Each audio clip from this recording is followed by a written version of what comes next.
Hey, this is Ken Finnan, and it's my job to get you past the Series 65 and the Series 66. This might be the most boring video I ever do, but it's going to be a long. I was going to curse. You're not supposed to curse in the first 30 seconds of a YouTube video, or they demonetize your ass. We don't need that.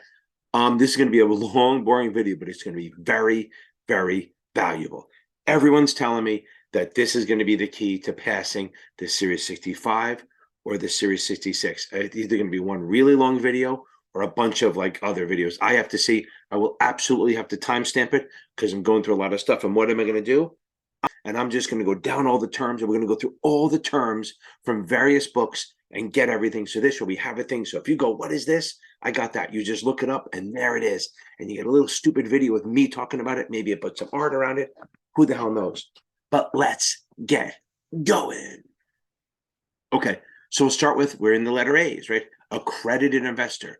So what is an accredited investor? Well, first of all, what can they do? They're allowed to buy on Regulation D. Okay, so accredited investors are kind of rich people. Remember, 1, 2, 3 accredited. 1 million net worth, 200 salary if you're single, 300 if they're miserable. I mean married. Okay, 1, 2, 3 accredited. They can buy on Reg D with impunity. You can have as many of them as you want. They're rich. And keep in mind, FINRA's job is to protect grandma, grandpa.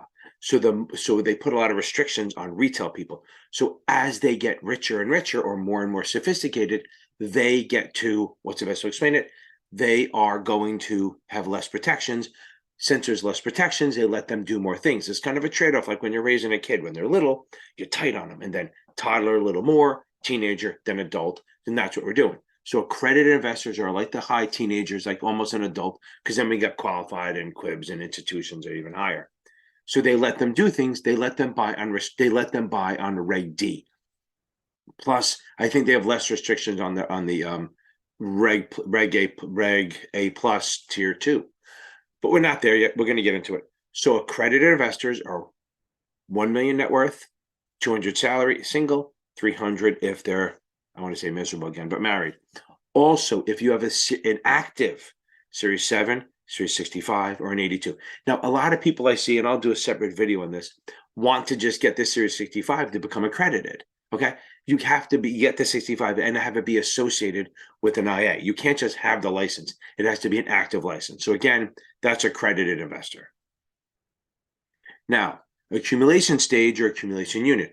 Accumulation stage or accumulation, we'll put them together. When you're buying into an annuity, a variable or fixed, you're putting money in. You're putting money in after taxes most of the time if it's non-qualified. So that's the accumulation phase or accumulation stage. And what are you buying? You're buying accumulation units. So when you put the stuff in, you're buying accumulation units, okay? And then they grow in value. Now, if you do a lump sum, you can buy a fixed number of units and then they grow in value. If you do a contract plan, you're paying over every year. You're putting $100 in, $200 a month, whatever it is, that you're actually going to be buying more and more units every time, which makes sense. Okay. The acid test. Okay, so there's a current ratio and then the acid test. The acid test is basically the current ratio without inventory because it's a more strict version of liquidity. So current ratio is current assets divided by current liabilities. That's liquidity. Even tighter is current assets without inventory over current liabilities. Now, anything current, I have videos on the current stuff. Current assets is anything like that you have or going to get in a year. Current liabilities is anything you owe in the next year or so. Inventory, the reason they take inventory out of the acid test, because it's very strict, is because they want to not count the inventory, because if it was liquid, it would have been sold already. Because you could have all these dresses, like say like women who maybe you buy dresses. I don't know if you do anymore, but we'll see. Like you're not going to buy, once spring comes, you're not buying spring dresses. You're buying the next one. So if they have dresses left over and there's $200-300 dresses in the spring, they're listed on the books as $200 dresses, but they're not going for that because no one's paying full price in the spring for spring stuff. Okay, so it's kind of like it's more fair to take that out and say, listen, we're getting rid of the inventory and then we're doing the liquidity. And we'll figure it out from there. So the acid test is a current ratio with current assets without inventory minus inventory taking it out. Okay. Now, An active management style. Okay, passive means like you're rebalancing and you're not trying to beat the market. You may be indexing or benchmarking, but then active is you're actually trying to identify inefficiencies or industries that are going to be going good, or you're going to do sector rotation or even asset allocation, where you're moving asset allocation. Let's go with sector rotation. You're moving stuff around for industries. Like during the upward cycle, you're going to be buying cyclical stocks. And during the downward, you're going to be doing defensive. You're actively trading to try to find inefficiencies and move the market, okay? And not move the market, but get a better price to beat the market. That's active. It also comes along with more cost because there's more commissions and you're paying for an active manager to live in Greenwich, Connecticut and make a lot of money and not do a whole lot. Okay. Active 1933, the two acts. The active 1933 is the primary market, okay? The active 1933 is all about the primary market and new issues, or for non-exempt securities. It's for new issues, non-exempt securities. So it's going to say, oh, if you're going to issue shares, you have to register them with the SEC, file the registration statement. So it's a 20-day cooling off period, okay? A 20-day cooling off period. And then it's effective after that. They have rules what you can't do. You can't sell the issue. You can't take money. You can't take orders, stuff like that during the 20-day cooling off period. But you can get indications of interest, send out a red herring / preliminary prospectus, stuff like that. I have all videos on that. You should all understand that the Active 33 is for primary market. Boom. Active 1934. The Active 1934 is for everything else, for violations, for the secondary market. So I have an acronym called MISPERMS. I'll try to put it here or not. I'll just put a link to the video. MISPERMS. It covers margin, insiders, short sales. The SEC created the SEC. Funny they created the SEC after the Active 33, but that's funny. P for proxy rules. That's voting by mail. E, all the exchanges and broker dealers how to register with the SEC. Remember that. IAs register Active 40 if they're federal, and broker-dealers register the Active 34, under the Active 34. With the SEC, but whose rules?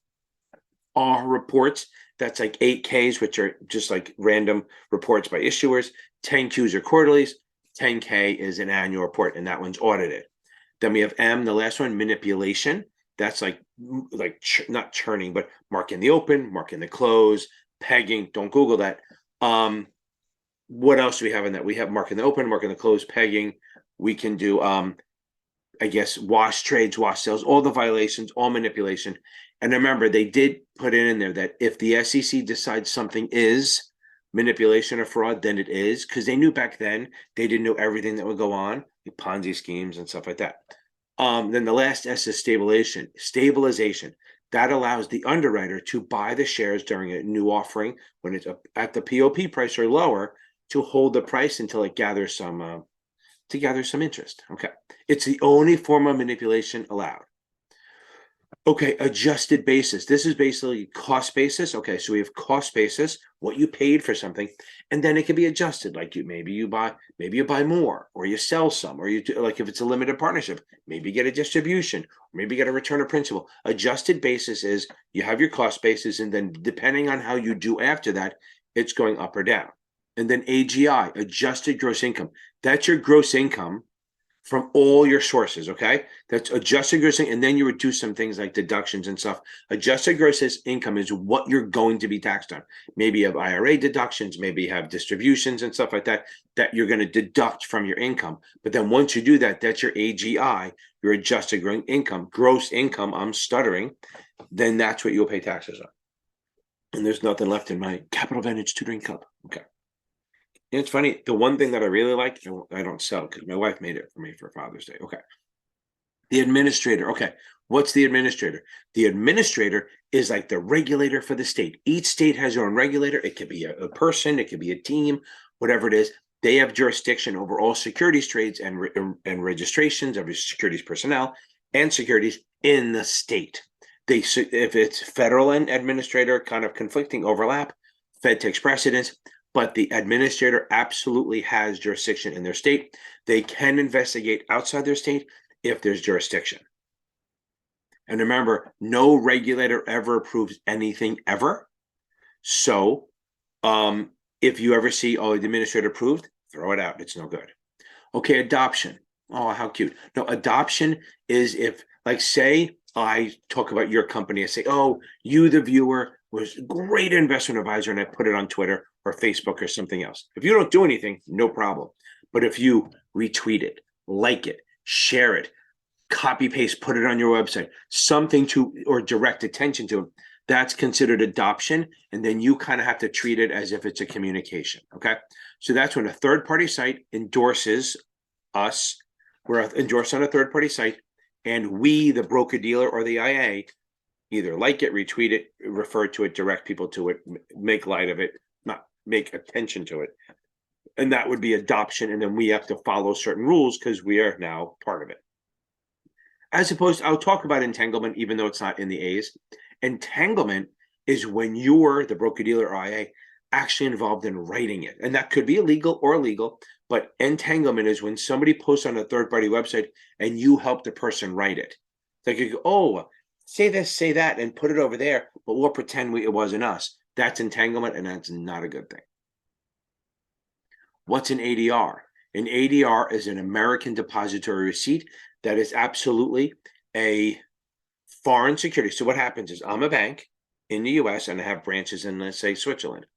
My branch in Switzerland buys a bunch of shares of Nestle, puts them in a package, and then sells that in the US. So this security, so all the securities are in this bucket, and you're buying this ADR. And this will go up and down based on what's happening to the stock in Switzerland. Now, what's cool is that there's an arbitrage sometimes that when the Swiss is closed and we're open, the stock may move on its own without that changing it. So sometimes there's a way to capture a little difference. But either way, it's a US security. You get dividends in US currency. They pay in the foreign, whatever it is, but the bank will convert it and you'll get paid in US currency. So ADRs are representative of foreign securities trading here. Okay, advertising. That's any kind of circular, any writing, any publication, anything else to help you determine whether you should make a buy or sell or use a certain service. So that's advertising is when you do anything that is to make someone help determine if they should make a purchase or a sale or something like that, like a recommendation a little bit. That's in advertising, and it has to follow either the state laws or the SEC or FINRA rules.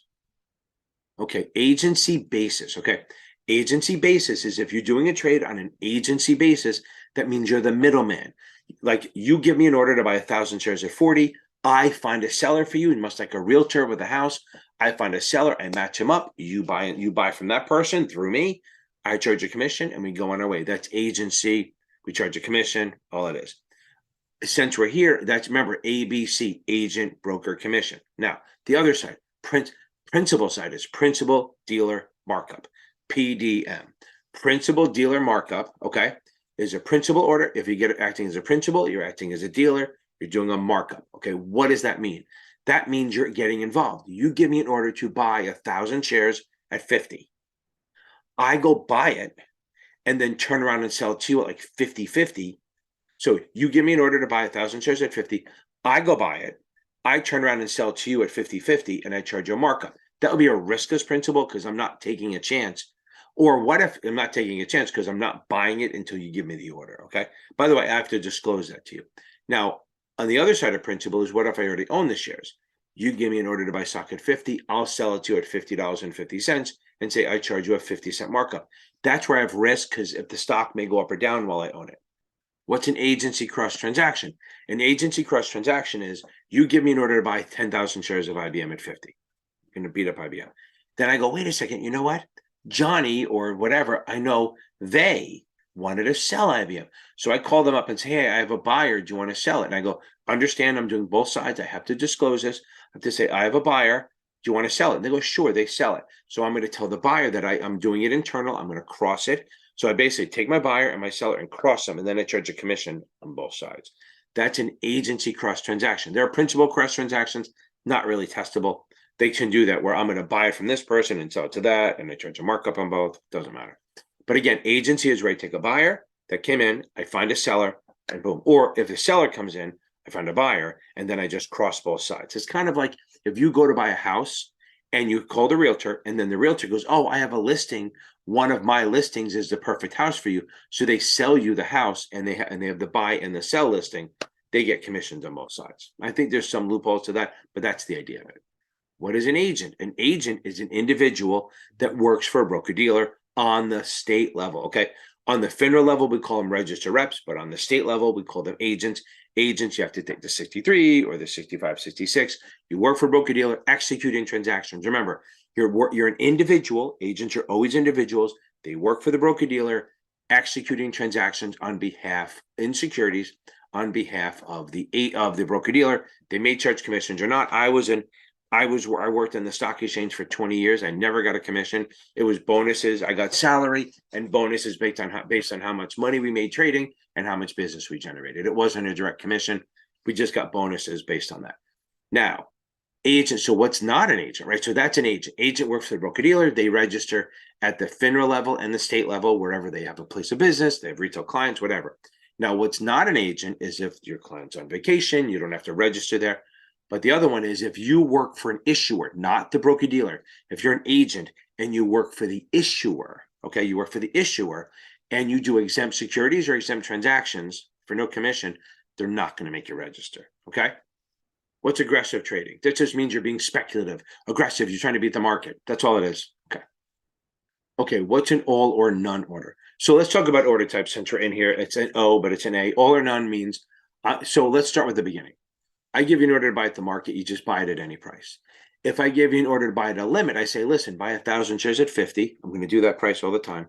I give you 1,000 shares. I give you 1,000 shares to buy at 50. You are going to buy it at 50 or lower, 50 or better. If I give you an order to sell 1,000 at 50, you're going to sell it at 50 or higher.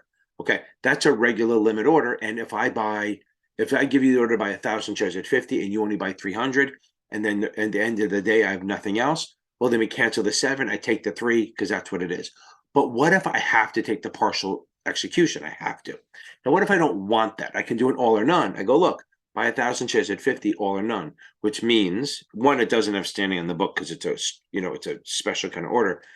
But I give you an order to buy 1,000 shares at 50 AON, all or none. That means if you don't buy all 1,000 in one shot, I don't want it. Now, you can leave it out there all day trying to do it. But it's an all or none, meaning I do all of it or I don't want any of it. So you can't buy like 200, 200, 200, 200, 200. You have to buy all 1,000 in one shot. But you can wait all day to do it. You buy all 1,000 in one shot or I won't accept it. So you don't do it.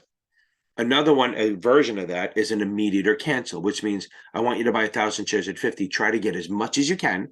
You can buy 300, 400, 1,000, but then put it out there once and then cancel it right away. I don't want to be out there. That's an immediate or cancel. Another type is a fill or kill. A fill or kill is fill it or kill it. So it means it's a combination of an all or none and IOC. That means I give you 1,000 shares to buy fill or kill. You go out there right now, you try to buy 1,000 shares at 50. You will not buy anything less than 1,000 or you don't do it. And then if you don't do that, you cancel right away. They're specialized orders, kind of bratty. Okay. What's alpha? Okay. Alpha. So first you have to get alpha, you have to know beta. Beta is a volatility compared to the market, risk, whatever it is. So think of alpha as what you do better than expected. Okay. Positive alpha, you did better than expected. Negative alpha, you did worse than expected. So if you have let's just do this. So let's say you have a beta of 1.5. That's a multiplier. You're going to multiply beta times the index. So if the index, I'll do easy numbers. The index is 10%. You have a beta 1.5. You're going to do 1.5 times the index. That means your portfolio is expected to do 15%. Fair, that's your expected return. But what if you actually do 17?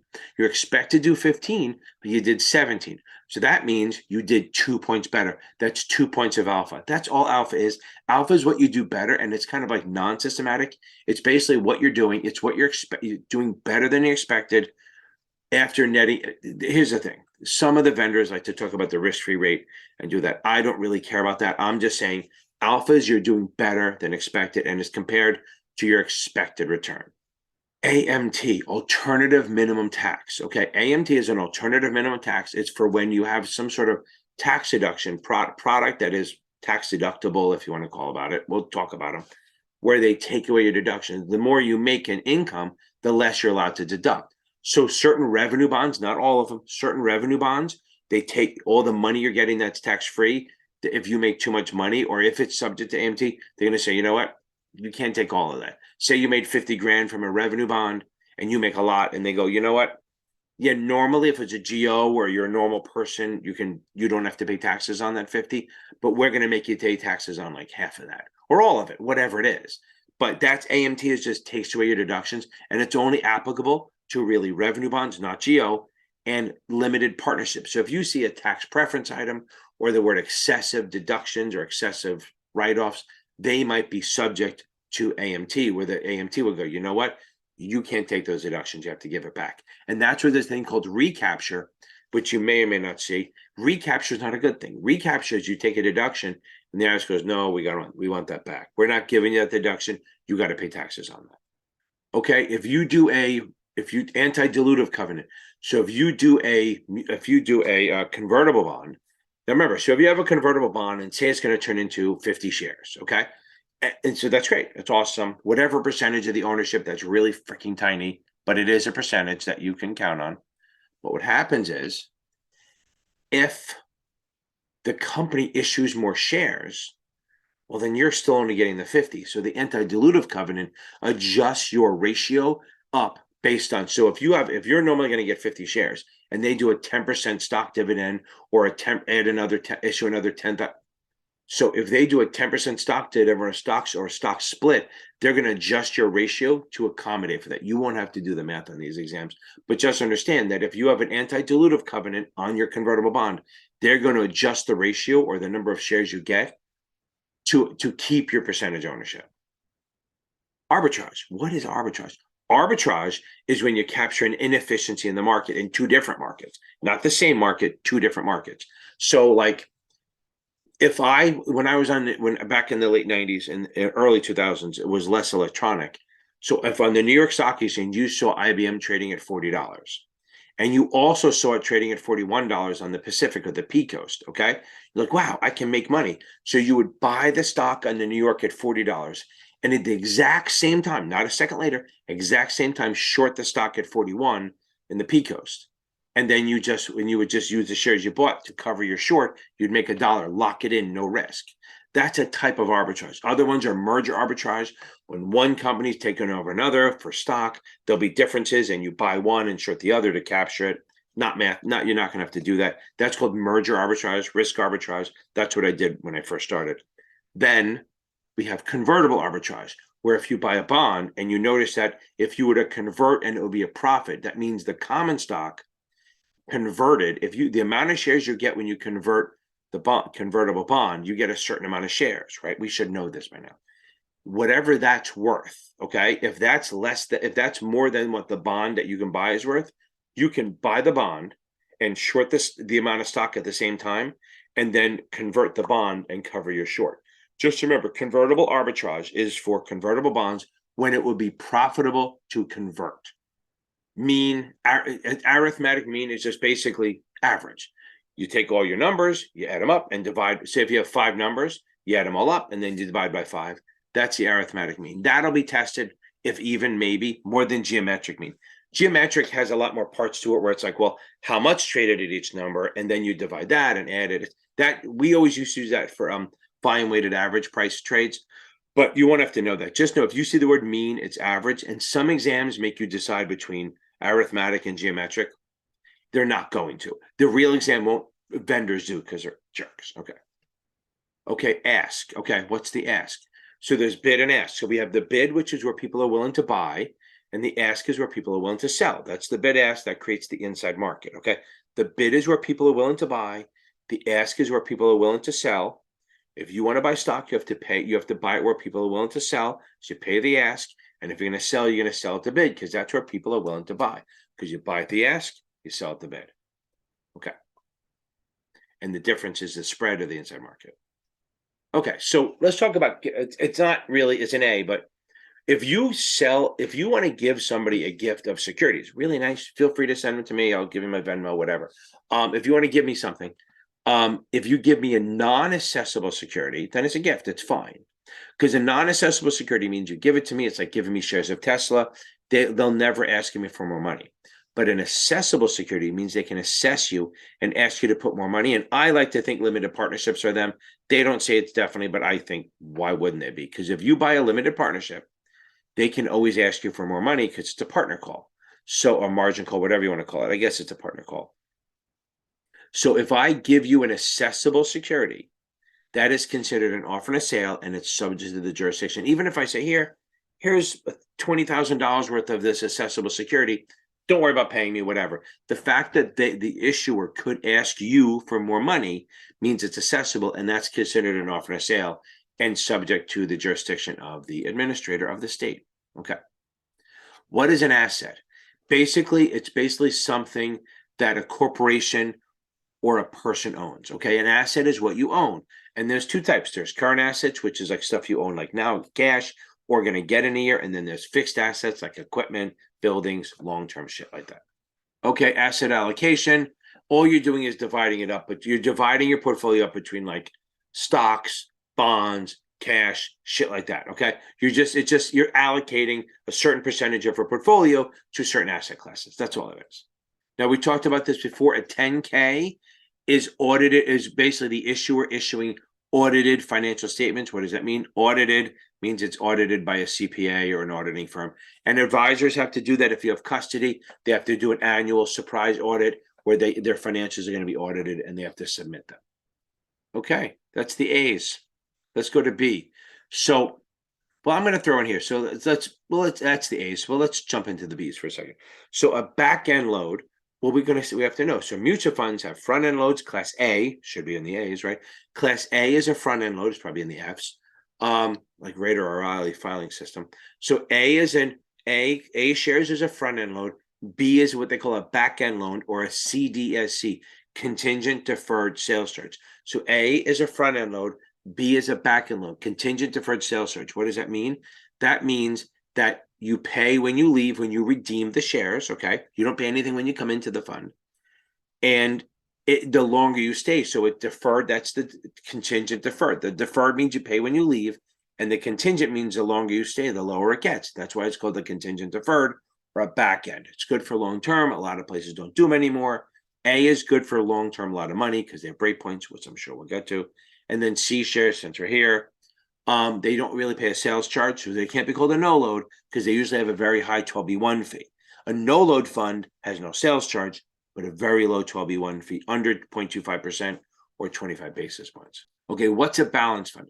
A balanced fund is basically, they always have all portions. It's basically going to be, like, it doesn't have to be 33% bonds, 30%, 33% preferred, 33% common. Okay, and they're going to give both income and growth. They're going to give both income and growth, but they kind of are safer, or they're diversified because they have all three: stocks, preferreds, bonds. That's a balanced fund.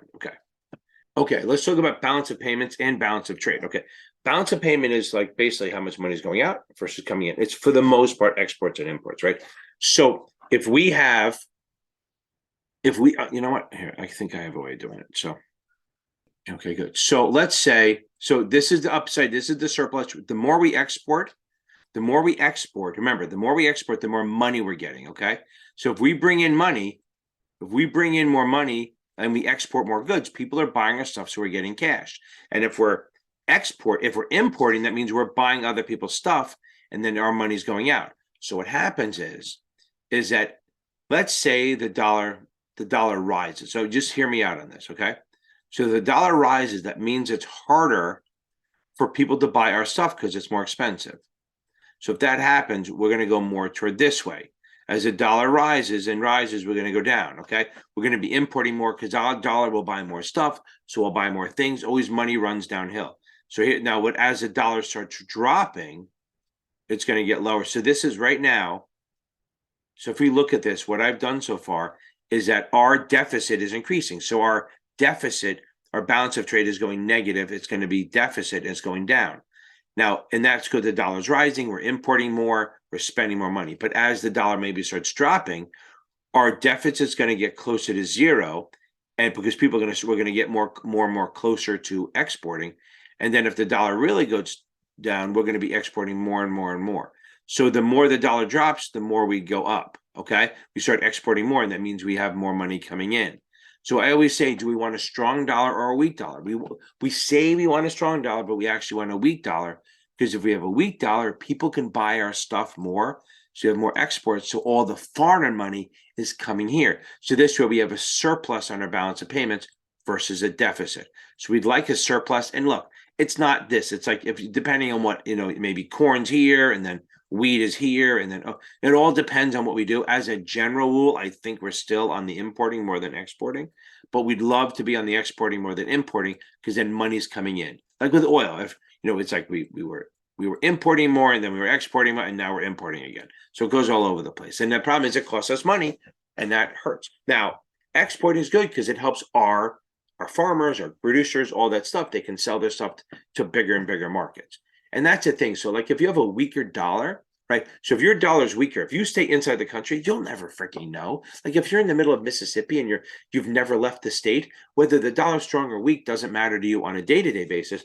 But if you're a farmer, a weak dollar means there's more people buying your stuff, maybe from other countries. So that's the balance of paid, balance of trade. Okay. The balance sheet is basically just a financial condition. It's like a snapshot. It's a snapshot of the financial condition of the company. It has assets and liabilities on it. That's it.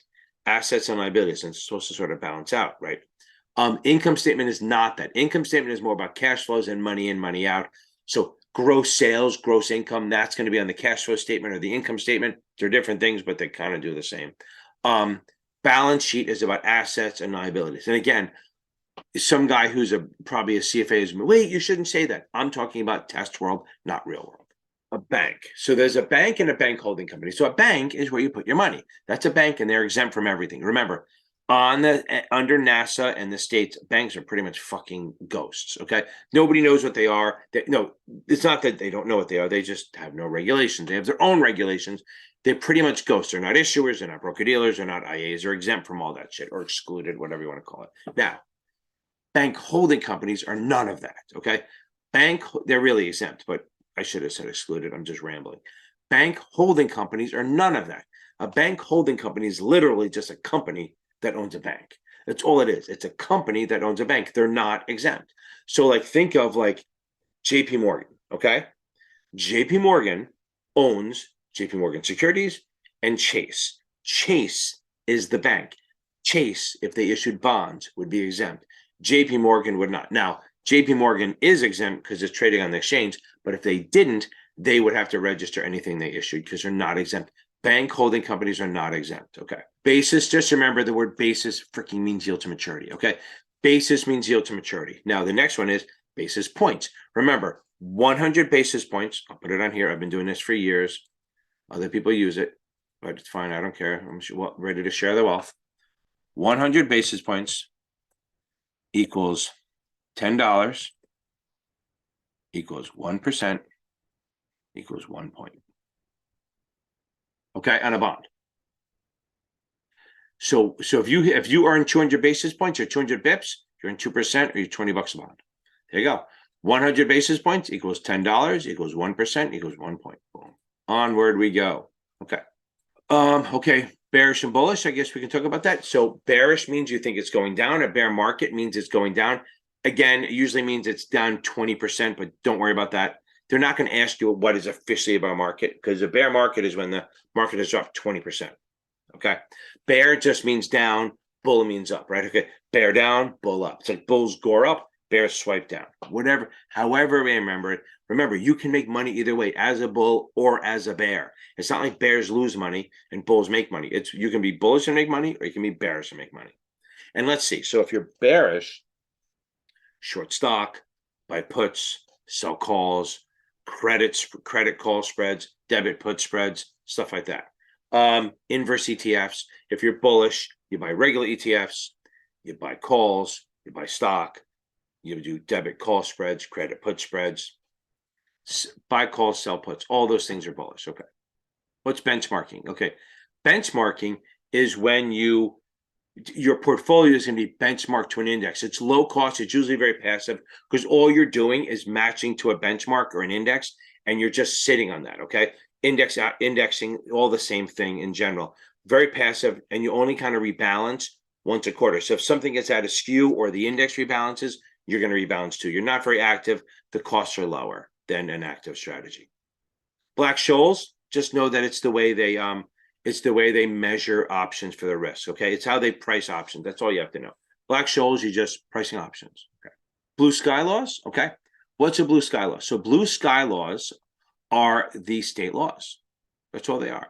It's basically registering a security, a broker-dealer, an agent, IR with the state. That's all they are. Blue sky laws are just about registering with the state. Okay. Okay, my favorite word, bona fide or bona fide, depending who you are, it just means real, okay? It means it's actually going to happen. It's genuine, authentic. It's actually going to happen. It's the thing, okay? So a bona fide offer is a real offer. A bona fide trade is a real trade. Bona fide market-making activity is real market-making activity. It's not like fake to pretend something. It's authentic. It's real. Okay, what's a bond? A bond is a form of debt issued by a corporation, by an issuer who is a corporation, a municipality, or a government, and it's a debt where you lend them money and they pay you back over time, and you get an interest, either interest every 6 months, or at the end if it's a zero coupon. Or those are really two choices. What's a bond fund? Now here's the thing. So an income fund isn't. So this is where people get confused. An income fund isn't going to be bonds. It doesn't have to be. Okay, but a bond fund will be corporates, munis, treasuries. Okay, so a bond fund is going to be looking for stable income that's pretty freaking safe. Corporates, munis, treasuries. Bond ratings, we know these, right? So the higher the rating, the better the company, right? So AAA is the top, then AA, then A, then BBB. Now triple B is the lowest investment grade. Now if it's Moody's, it's BAA instead of BBB. They use A. Instead of saying like S&P is AA. Why don't I just do it this way, right? It's just stupid. This is S&P. This is Moody's. Why is Moody different? Because he's fucking Moody, okay? So these are all investment grade, BA and lower, so it would be B down here, and then B. These are all speculative or junk or high yield. This line is big, okay? This line between them, and that's why I make the space, is big. Because literally almost anyone can buy this. A lot of institutions and banks and stuff can't buy speculative. Okay, let's talk about the bond yield. So we have coupon is just the annual stated interest rate. If you buy a 5% bond, a regular bond is paying $50 a year. That's nominal stated interest coupon. They all mean the same thing. Current yield, we should know this. Current yield is what you're earning based on what you spent. So if you think about it, there's a current.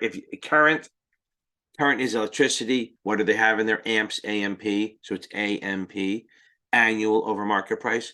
Current yield is annual over market price. The other yields are the basis, which is yield to maturity, which you'll never have to figure out, and yield to call, which again, you won't have to figure out. But again, if it's a discount bond, it's coupon, current, yield to maturity, yield to call. That's on a discount. That's the lowest to high. Coupon's the lowest, then current, then yield to maturity, then yield to call. And if it's I'm going to break my arm, I'll do it this way. If it's a premium, it's going to be coupon up here, then current, then yield to maturity, yield to call. Remember, yield to call is always on the end. A lot of people flip them. Yield to call is always on the end. Remember that.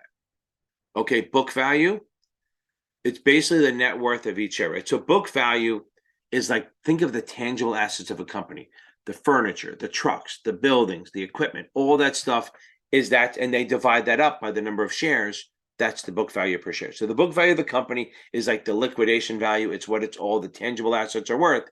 And that's the book value. Book value per share is that divided by the number of outstanding shares. And then price to book is the market price divided by that number, okay? That works. And a high price to book or even a high price to earnings means it's a growth company. Low means it's a value, okay? Breadth of the market, okay? So the breadth of the market is just this. We look at how many shares are up or down in the day, not how much, how many. So we look at how many shares are up on the day versus how many are down, okay? So like if you ever look on CNBC, they have the heat map. Like the other day, it was all red. Like maybe today it was all green. But if you look at it, if the market's down big, you may look at it and you have like, say there's 500 stocks, 498 of them are red. So that's the breadth of the market showing you that it's up or down, how deep it is. Because look, there were some years when the tech stocks were so up that even the market was mostly down. Those like 10 names were bringing it up, okay? Like you'd see a big market, you'd see mostly red, but the market was up because those stocks who were very big would pull the market up, even though everything was down. So that's what you look at, the breadth of the market. It's to say, okay, the market's down. Is it like half red, half green? Is it all green? Is it all red? You get an idea of how strong this. Okay, the brochure. So what's a brochure? The brochure is a Form ADV, Part 2, okay? Part 2A. So Part ADV Part 1 is what you file with the register, with the either the administrator or the SEC, whatever it is. That's the facts, like, what the name is, who the principals are, what kind of customers you have, how much money you have under management, all that crap. It's the facts, where you're registered, shit like that. Part 2 is a disclosure docs. Okay, that's the disclosures where you disclose everything. So that's called the brochure or ADV Part 2A. Okay, ADV Part 2A is the disclosures for the firm. If they have any conflicts of interest, how they manage the money, how they get the fees, any kind of past problems, all that shit. But that's Part 2A. Now the brochure supplement is 2B. Okay, 2B or not 2B. So I'll put a Caesar thing here, right? So 2B or not 2B. Oh my God, I can't believe I said that. The 2B is the brochure supplement. That's like for you or your team. So you may have a team, and it'll be like the 2B will be like, oh, John he went to Oxford, blah blah blah, and Mary went to UPenn, and someone went to Stanford, or someone went to Stockton, whatever it is. Those are all the different. It's all their education and their conflicts and how they do the money and their expertise and all that. It's the disclosures for you. So 2A is for the firm. 2B, see, I should do the Pomodoro method and have that phone in another room, right? 2B is the brochure supplement. Now, both of them have to be delivered at or prior to the signing of the contract. That's the rule. That's the brochure rule. The brochure rule is they both have to be at or prior to the signing of the contract. But the state also adds in, hey, that's fine. But if you don't give it to them 48 hours before they sign the contract, the customer gets 5 days to back out, a free look, okay? So again, the brochure rule is always deliver at or prior to the signing of the contract, okay? But the state adds in the old, we want it 48 hours ahead of time. But if you don't, it's not a big deal. But if you don't do it, then you got to give them 5 days out. That's all it is. That's probably like 4 questions on the exam. Okay, what's a broker? Well, let's say broker-dealer. We'll start with that. A broker-dealer is a firm or a person, right? It's always a person, but it's always a firm that executes transactions for themselves or others. They register with the SEC, FINRA, and any state they do business in. If they don't have an office or retail clients, then they don't have to register. Remember, no office, no retail, no register. No office, no retail, no register, okay? That is a broker-dealer. It's a firm, as opposed to an IA that gives advice. It's not here, it's wrong letters. But the IA, and I'll get to it, investment advisor is a firm that gives advice as a business for compensation. Ooh, ABC, advice, business compensation, okay? And they rather register either the state or the SEC, never both, okay? So a broker-dealer registers with SEC, FINRA, and any state they do business in, and they are a firm. A broker-dealer is always a firm, and they execute. So always remember, broker-dealers execute transactions, they collect commissions, markup, markdowns, and some fees. IAs, they give advice and they charge you fees for the advice. We already talked about bull market. Okay, business cycles. These are the 4 cycles, right? So we have expansion, peak, contraction, trough, okay? So expansion is when the GDP is rising, we have inflation, and the Fed is tightening during that to slow it down. Then we have peak, which is like it's coming up and it's going to start dropping. That's when everything's still going up. We may have disinflation, which means it's still going up, but it's starting to drop, okay? It's going up, but not as fast. Oh, my jaws, I guess I'm talking too much. Now, just what I do. Okay, so now, and then what happened is right during that, the Fed will start loosening a little bit because they want it to go down. They don't want it to go down. They just want it to go down hard. They know it's going to happen. So they kind of they want a soft landing, right? So what's going to happen is going to start lowering rates and loosening. So during expansion, they sell treasuries and raise rates. That's monetary policy. And that's going to tighten and slow it down. And then once it starts going and they fuck it up and they make it go down, they're going to go, whoa, we got to help out. So they're going to lower rates and buy treasuries. So they're going to buy treasuries from the banks and lower the rates to make it easier to borrow. So it goes expansion, peak, contraction. And if it's a long contraction, it's a recession. And then it goes to a trough. Now, what's the definition of a recession? Well, it's 2 consecutive quarters of negative GDP. Although this year they go, well, that's not really true. But we go by that. Or you can say my neighbor's out of a job. What's the definition of a depression? Well, that's 6 quarters or 18 months of negative GDP growth, or I'm out of a job. So recession, my joke, I didn't make it up. I stole it. A recession is my neighbor's out of a job. A depression is I'm out of a job. Ha, ha, ha, ha.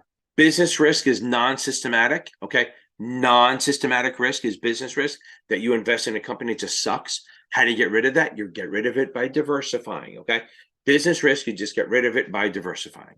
And how do you do that? You buy mutual fund immediately, really quick. You buy ETFs, mutual funds, closed-end funds, ETNs not really, but similar. Okay, so you have trust. You have some sort of trust. I'm going to just do an order. Bypass trust is this. I'm married. I have a lot of money. Oof, please. Okay. So let's say I have a lot of money. I set up a bypass trust. So what happens when I die, all the money is in a trust to go to my wife, tax-free. And she can use the money, or he, whatever, they can use the money anyway, according to the trust rules, but the money's for them. But when she dies, the money goes to the children or the financial beneficiary. So a bypass trust is this. I have money. I set up a trust. When I die, my spouse gets it. They manage it. They're the trustee. And then when she dies, then the money goes to the children. And usually if they do it right, it's tax-free. So that's what a bypass trust is. Okay, we're on to the C's now. Let's go. We're going in order, alphabetical order. Okay, I just did a video on this. Calendar year versus fiscal. A calendar year ends on December 31st. A fiscal year ends whenever they want. Like the government does, October 1st it starts. I think charities do July 1st. It doesn't matter. It's just a year. Fiscal is a year other, any 12-month period other than the calendar year. Okay. A call. What's a call? So there's a couple of things. A call is an option to buy stock. Okay, we got that. A call is also when a company calls back their bonds or their preferreds. They buy them back from you. Call is always about buying. So if you buy a call, an option, you have the right to buy stock or whatever. If a company calls that they're buying the bonds or the preferred back. Okay, we have bonds, callable bond. That's a bond that is callable, which means the company can buy it back, as opposed to a non-callable bond, which is one that they can't call it back. They can buy it in the market if you're willing to sell it to them, but they can't buy it. They can't take it from you. A non-callable. Callable, they can. A non-callable would have a lower coupon because it's more attractive to the investor. Callable preferred, literally the same thing. It's a preferred that is callable. So again, we have bonds and preferreds. They're both callable and non-callable. When I get to that, I'm probably not going to talk about it. The call date, that's literally the date that they can start calling the bonds back. So if they say, oh, say a bond's issued in 2023, wow, and it's callable in 2028, that means the first time they can call it, that's the first date when they can start calling it. That's listed in the prospectus. Call feature, call provision, same thing. They're basically the ability to call the bonds back. That's what a call provision or call feature is the method or the allowance of the issuer to buy the bond back from you. And they'll say it's not callable for the first 5 years. That's also called call protection. Call protection is the number of years that the issuer can't buy it back. So you're sort of protected from being called. That's most attractive when interest rates are dropping, because normally issuers will buy the bond back when rates are dropping, because then they can buy it back at a cheaper rate. They can buy it back and then issue a new bond at a lower rate and save money. What's call risk? Well, when interest rates drop, the risk that the company will buy the bond back. And why is that bad for you? That is bad for you because if you're the investor and they call it back, they usually do that when rates are lower. So you get your money back. You're like, yeah, I got my money back. And then when you go to reinvest it, everything's at a lower rate. So you would actually have to find a riskier bond to match the rate you were getting before. So that's not a good thing. What's capital appreciation? That's literally growth, an increase in what you own. If you buy something at 40 and it goes to 50, that's capital appreciation. What's a capital asset? A capital asset is basically something you can touch, like property, and it's for long term, like equipment or a building or something. That's a capital asset as opposed to a current asset, which is for a year or less. Okay. CAPM, capital asset pricing model. CAPM is basically trying to determine the relationship between risk and reward. Systematic risk and reward. Are you getting enough return for the risk you're taking? To get this reward, you need this risk. To have this risk, you better get this reward. So it's all about the relationship between risk, systematic risk, and reward. Capital gain, that's actually a realized appreciation. So if you buy stock at 50 and you sell it, you have to have a gain, a cost basis, and a proceeds. You have to have a buy and a sell.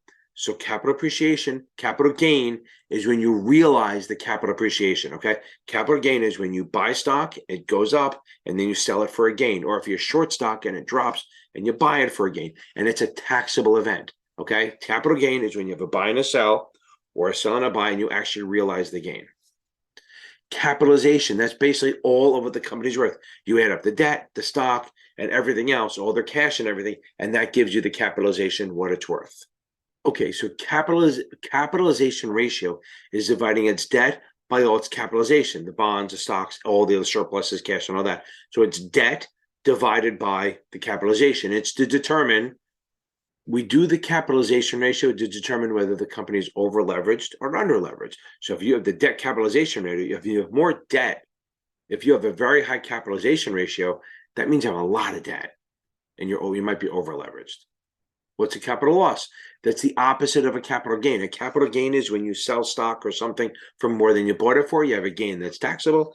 A capital loss is when you sell something for less than you bought it for and you realize a loss. And actually, you get to write that off your taxes, right? Good stuff. Now, capital losses, you can use capital losses to offset all capital gains, but you can only use $3,000 of capital losses to offset your income. Then you can carry forward the rest to the next year. Okay, so we have capital market and then we have money market. So capital market is like long-term debt and equities, anything over a year, and then money markets are under a year. Technically, I think 13 months kind of works, but anything over a year is a capital market. Money markets is anything a year or less, or really short term. Capital stock is all of the corporation's equity, preferred and common. Boom. But they're listed at par. So it's not the actual market value, it's the par value. You remember, so par value on common stock is $1, on preferred is 100. So it's all the common and preferred based on their par value, not on the market value. So capital surplus, paid in capital, paid in surplus all mean the same thing. Capital surplus, paid in capital, paid in surplus all mean the same thing.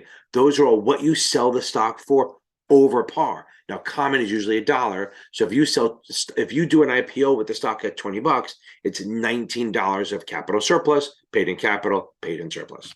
Capping, what's capping? It's manipulation. It's way to keep the stock down. So there's capping, pegging, all that stuff. Again, don't Google pegging, please. Don't do it. Don't do it. Stop right there. Don't do it. You're going to hate me. Okay. Capping is when you're selling something or doing something to push the price down so it doesn't go over a price. A lot of times it's to either make your P&L look good or to prevent an option from being exercised or to force an option to be exercised. Pegging is when you buy and sell to make it close at a certain price. Remember, capping is keeping it down. Pegging is trying to get it to go up. You're going to buy or sell to get it closed at a certain price. Very similar to capping, just it's both buying and selling. What's a cash account? A cash account, as opposed to a margin account, a cash account is where you pay 100% for everything. So there's really two types of accounts. There are other little nuances, but for the most part, we have cash accounts where you pay 100% for all your stock and everything. You can't short in it. You can do some options in it, but you can't really short or use, you're not borrowing. And then there's a margin account. A margin account is when you borrow against it. You take on, you had a debit balance, you can short in it. You're borrowing money to buy stock. So I have a margin account that before I had $2,000 in it, I can only do cash transactions, pay for everything. Once I had $2,000 in equity in the account, I could start borrowing against it up to 50% of the value of the stock. What's a cash dividend? A cash dividend is when the company pays its profits in the form of cash. So there's cash dividend, there's stock dividend, and then there's product. Okay, so they can give you, like Gillette can give you razors. I'd be pissed.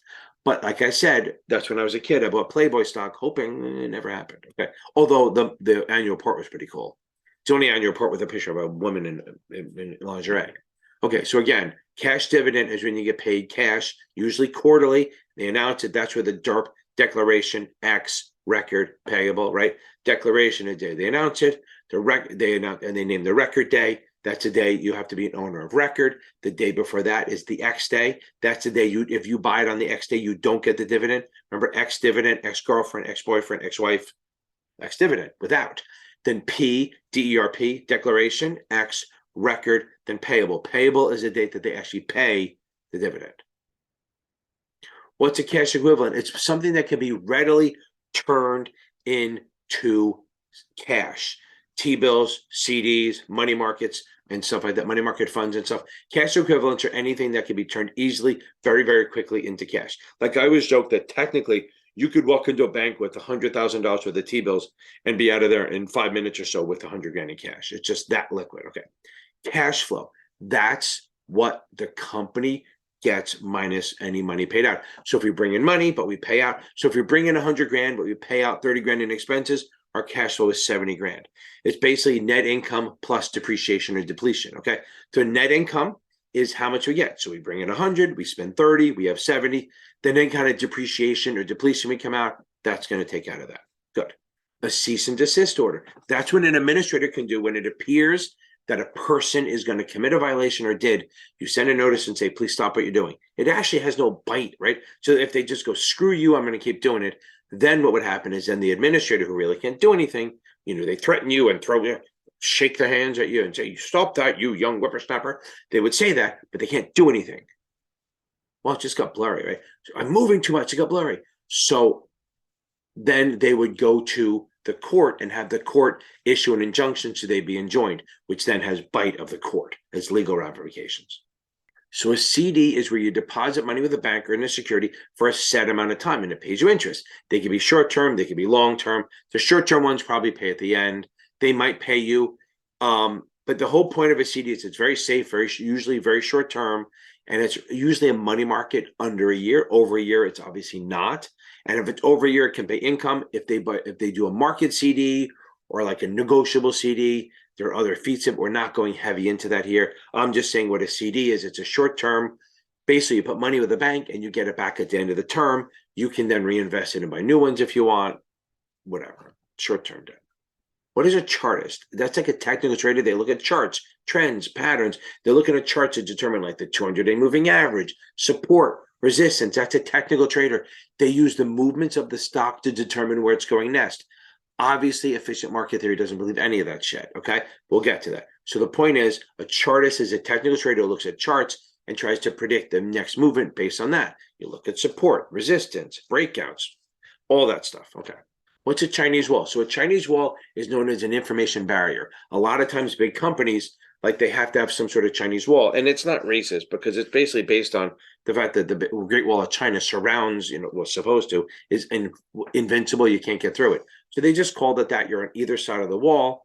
Like investment banking can't be with research. They have to have a Chinese information barrier so they can't talk to each other. It prevents the spread of inside information. So an information barrier or Chinese wall is there between different departments to keep them separated so they can't share information or have conflicts of interest. A lot of times they'll have these information barriers between small departments, even if they don't have to, so that if I get an order in this and you're on the other side of the wall and you get an order in that, we don't have to worry about front running or anything like that because we're separate. Like if I get an order from a customer to buy and you're on the other side of the wall and far enough away from me, you can buy stock without worrying about being front running, because you don't know about it. What's churning? Churning is excessive trading, okay? Churning is when you excessively trade an account. You need this word, it's either the word excessive or unsuitable, whatever it is. Remember, they look at stuff to determine if you're churning. They look at like what the character of the account. Is the person rich? What's the rich? What's the objectives? What they do not look at is gain or loss. Gain or loss has nothing to do with whether you're churned or not. You can make money and they can still be, they can still be considered a churning even if they make money. Closed-end investment company. What is it? So we have open-end and closed-end. An open-end is a mutual fund. I think an open-end is a mutual fund. You buy it at NAV plus a sales charge. It trades once a day. They constantly issue, you should know this by now, a closed-end fund. It issues shares one time.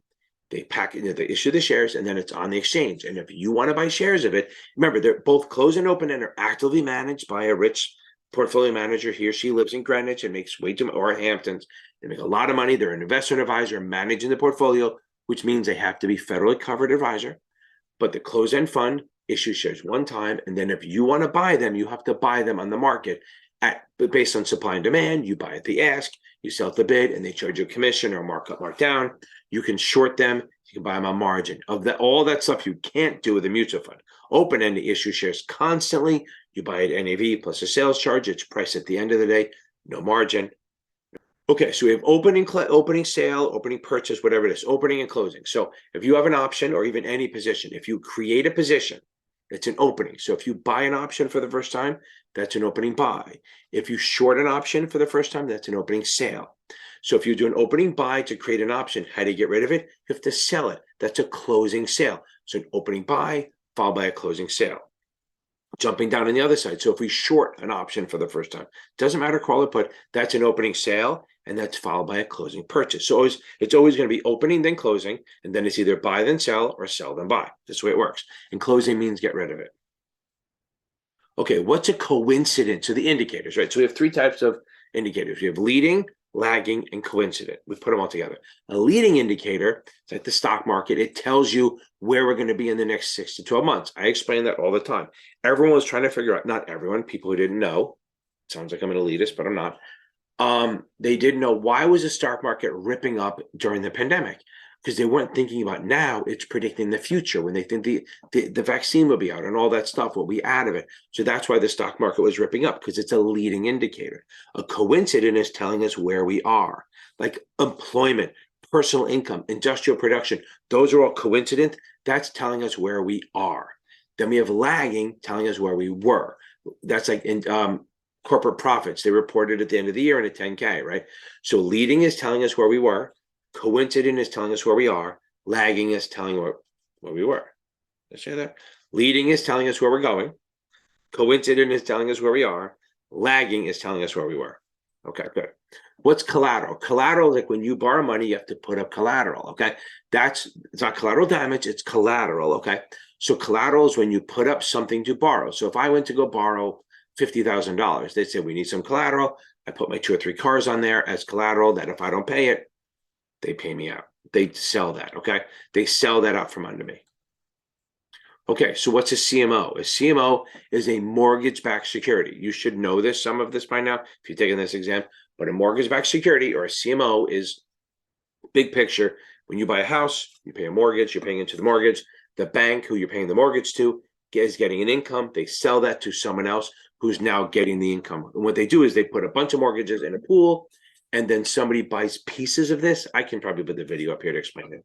But I'll put a link in the description. What is a CMO? So a CMO is a mortgage-backed security. It has prepayment risk, it has extension risk, because if rates drop, people refinance their mortgages, and all of a sudden your income stream drops, and you're getting monthly income. Remember that you're getting monthly income. Okay, a collateral trust bond. Let's talk about secured bonds, okay? We have unsecured bonds, which are debentures. Unsecured corporate bonds are debentures. Then we have secured bonds. We have 3 types that we think about. We have mortgage bonds, which are they're not mortgage-backed securities. They're mortgage bonds. They're just backed by property. So if I default on the bond, they sell the property to pay the investors, the creditors. Then we have an equipment trust certificate, which is basically we issue a bond and we use like trains, planes, a fleet of cars, boats as collateral, equipment as tractors as collateral for the bond. And if we default, they sell that, and hopefully that's enough to pay for it. Then we have a collateral trust certificate where I'm a company, I have a portfolio of securities or something. I'm going to use that as collateral for the bond. And if I default, they sell that. Hopefully it's still around and get that. Okay. Commercial paper. What's commercial paper? It's a short-term unsecured. It's a short-term unsecured bond. It's 270 days or less. It's issued at a discount, like a financial company would say, oh, we need money for the next 9 months. So they'll issue a commercial paper for like, $1 million, $999,000, and then they'll pay back $1 million at the end or something like that. So it's short-term, unsecured, promissory note. We promise to pay you. It's 270 or less, so then it's exempt. Now, it's exempt from federal, but to be exempt from state also, it has to be 270 days or less, top 3 credit rating agencies, and it has to be a minimum denomination of 50 grand. That means you cannot buy a $30,000 commercial paper. It's 50 grand, so it keeps the retail people out. So what's a commission? Okay, so commission, or let's go along with that. So commission is, remember, ABC, agent, broker, commission. A commission is when you act as an agent and you charge a commission for doing a trade. So if I do a trade for you, I'm the middleman, I'm acting as an agent, I'm going to charge you a commission. You buy stock at 50, you bought it at 50, I find a seller for you, I don't do it myself, I charge a commission on top of it. Much like if you go to buy a house, the agent's going to charge you a commission on top of the price of the house. As opposed to a markup, markdown is when you act as a principal. So if you give me an order to buy stock at 50, I'm going to sell it to you out of my own portfolio, out of my own inventory. I'm going to sell it to you, and I'm going to charge you a markup. You give me an order to buy stock at 50, I'm going to sell it to you at 50 1/4. That's a principal, okay? Principal transactions. Remember, ABC, agent, broker, commission, and then PDM, principal, dealer, markup. What's common stock? That's basically just the ownership of the company. That's the one you see on there on CNBC and stuff like that. It's the lowest form of ownership. You own stock, you buy it, you can buy shares. If you buy all the shares of a company, you're actually the owner. It's just basically the ownership of the company. It's a form of equity. It's the lowest one. It's the last to be paid, but it does have the highest risk and highest reward because it moves with this company. If the company does well, it goes up. Hopefully, the company goes down, it goes down. So we have two types of trust. We have a complex trust and a simple. A complex trust means that you set up the trust. We have it, I'll talk about trust later in general, but a trust is like an account that you set up that you put your money in. Let's go through it. So it's either revocable or irrevocable first. So an irrevocable trust is you set it up, you're the grantor, you name a trustee, you name your beneficiaries, could even be you for all of them, and you put the money in. And if it's irrevocable, once you put the money in, it's up to the trustee to decide where the money goes. You can't take it back, but it is not taxable to you anymore. It's not in your estate. It's just on the trust end. Then we have a revocable one, same thing, but you put the money in, but it's still yours. You can take it back anytime you want. But remember, so you put the money in. If it's irrevocable or revocable, the trustee is going to manage it for the beneficiary or the beneficiaries as a whole, not just one or the other. If there's more than one beneficiary, they manage it as a whole. So that's revocable versus irrevocable. Revocable, you can take it back, you can revoke it, or irrevocable, once it's in there, you never touch it again. Now, the other part of it is there's a complex and simple. Complex trust means that if you put money in and it earns, you can either decide to pay it out based on the rules or let it build. You don't have to do anything. A simple trust, all of the growth has to be distributed every year. So a complex, it can hold it and let it grow. A simple trust, all the earnings, not the corpus, not the body, not the principal, but the earnings of the trust have to be distributed each year. Okay, so let's think about back to the mutual funds. Conduit theory. Okay. Conduit theory is the fact that if you have a mutual fund, they pass through the gains, and that's it. They pass through 90% of the gains. As long as a mutual fund passes through 90% of the gains, you, the investor, are going to get the money that's never been taxed yet, and then you're going to pay taxes on it. The reason that's a big deal is it's like a corporation. A corporation, they earn money, they pay taxes on it, and then they pay you, so it's double tax because it's taxed on their end and then on yours. So in a corporation, the IRS pretty much takes like 70% of the money. It's crazy. And they still don't have enough. Okay, so a conduit theory means it's flow through, like a conduit. I don't have a pipe, but like if you went through here, the money goes through the conduit, goes right through the mutual fund and right to you, 90% of it at least. Okay, what's a confirmation? A confirmation is basically after you do a trade, you have to get a confirm, usually by completion of the trade, which is settlement, that lists, like, in general, not good the whole thing, but what you bought or sold, how many shares, what it cost you, whether what the commissions were, the net prices, if it's a bond, whether it's callable or not, it's going to give you the yield to maturity or the yield to call. It'll give you maybe the exchange where it's executed on. It'll give you the date, but it doesn't have to give you the time, but it does have to tell you that it's available. It'll have your account number and it'll have the name of the firm and all that on there. It's a confirm. Okay, it's a confirmation. Okay, so what's a constant dollar plan? It's basically a formula of you're investing in a portfolio and you're keeping a fixed dollar amount of each asset class, not a ratio, a fixed dollar amount. So what happens is if it goes too high or low, they have to either add or subtract. So they're keeping it at $1, not a percentage, they're keeping it at $1, like 30 million in this or 2 million in that. And that's, if it gets too high, they'll rebalance it, sell it to bring it back to that. Or if it's too low, they'll buy more to bring it up to that. They always want to keep it at a fixed dollar. Literally have no idea why someone would do that, but whatever. Okay.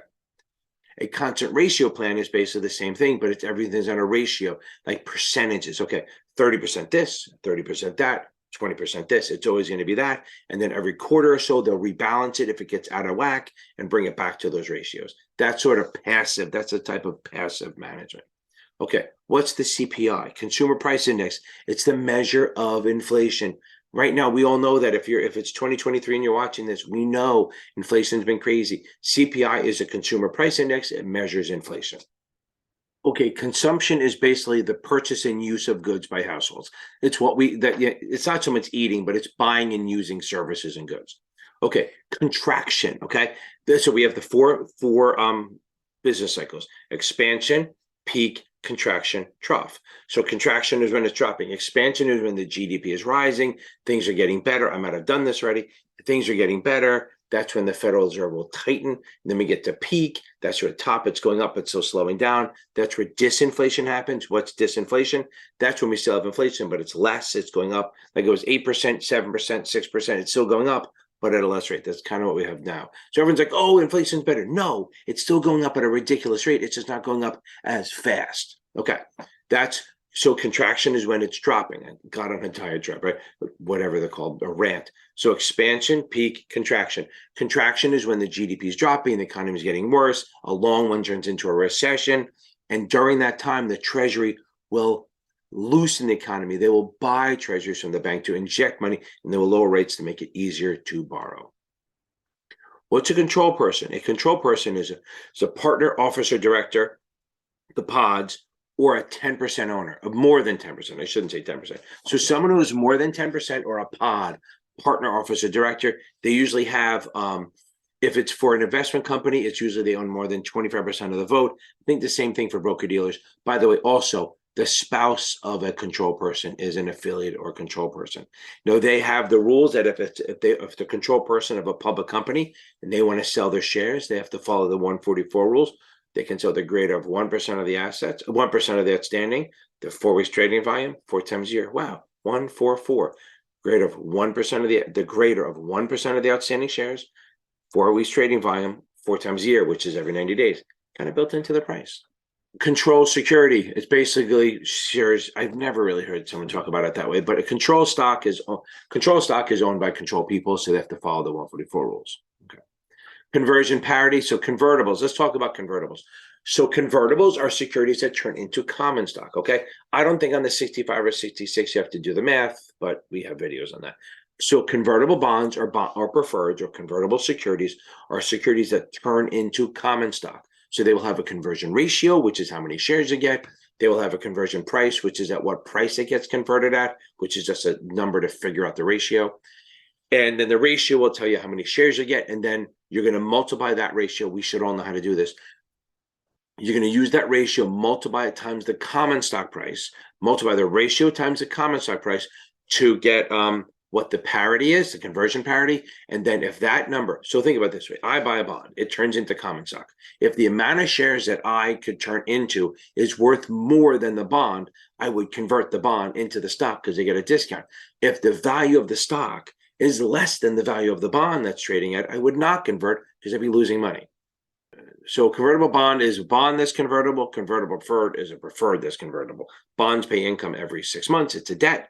Preferreds paid quarterly, and it's an equity. Okay, convexity. Don't have to go crazy on it. It's probably a wrong answer.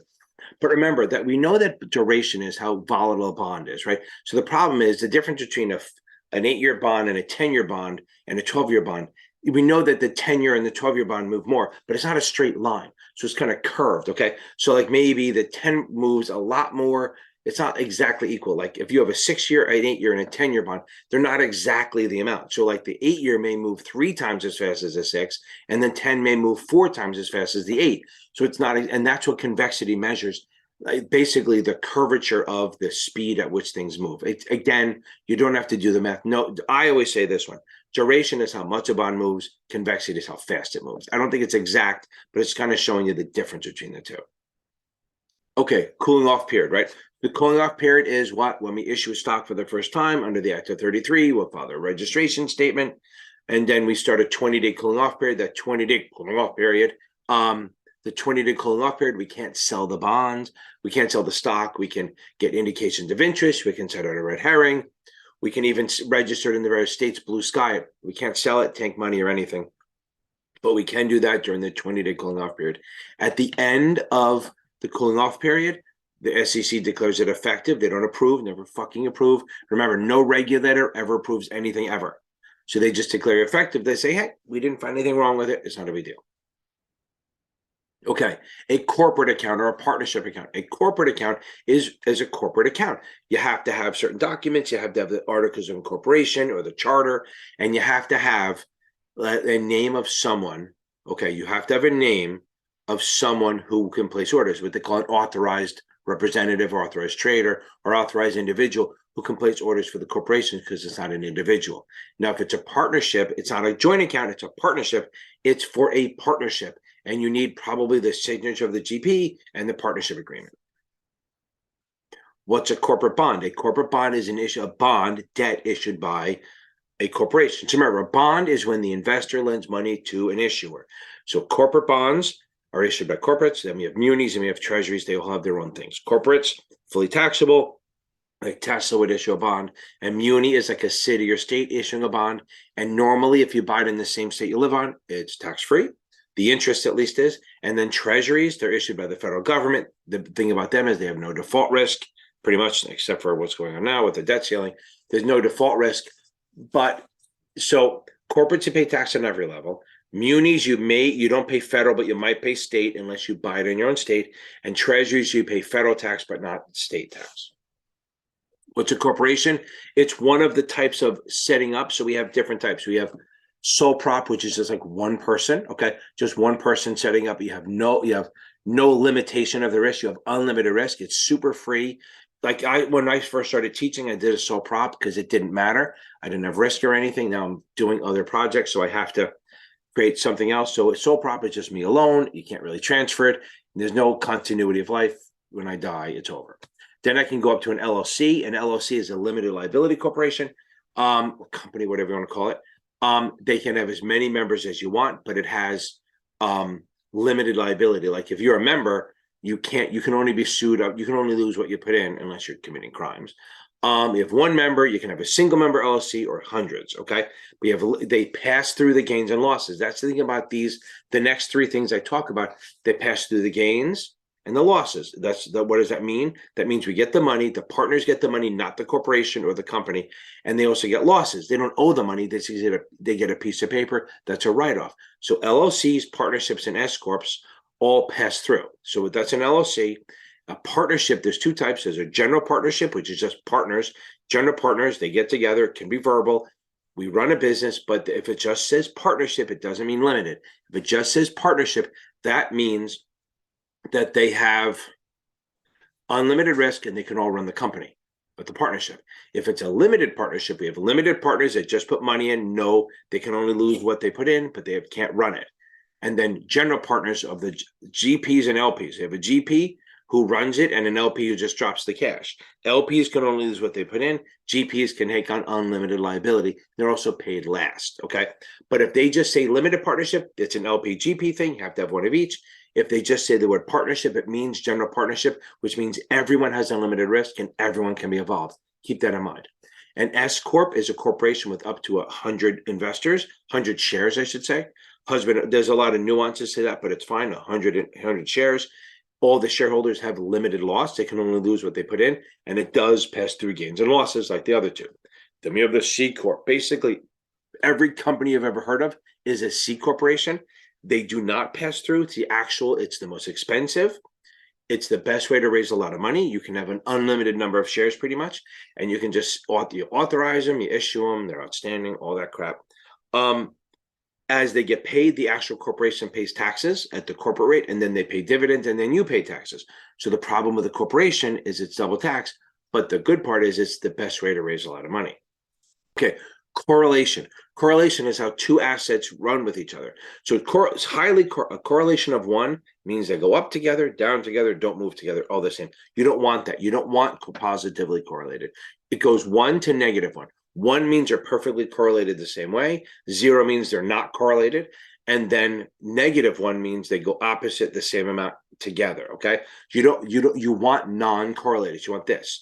Because they want diversification. You want this to go up and this not. You do not want them to go together because good is good, but bad is really bad. You don't want them negative correlation because how can you make money if they both go the same amount the opposite ways? So you want non-correlated assets. They have nothing to do with each other. That's perfect correlation. Okay. So perfect correlation is when they move together. I guess perfect negative, pure negative is -1. They move exactly opposite. What you want is non-correlated, so they have nothing to do with each other. Good, okay. I think we talked about this already. Cost basis is what you paid for something. Cost basis is what you paid. You bought it 20, they have adjusted cost basis, like if you put more money in or you get payouts and stuff like that. But cost basis is what you pay. Proceeds is what you sell it for. And the difference is your capital gain or loss, okay. Coupon yield, it's like, so if you coupon, nominal, stated, and interest mean the same thing. Coupon, nominal, stated, and interest all mean the same thing. It's the coupon rate. So if you buy a 5% bond, it's paying 5% of par. If par is 1,000, it's paying 5% of 1,000. It's $50. The coupon never changes. Remember that. Once a bond is set or a preferred is set with a coupon, that's it. Covered securities, those are federal covered securities. That's like for the most part. Munis are a little bit if they're a certain way, but we're not going to talk about that. We will. So mutual funds are covered. New York Stock Exchange listing.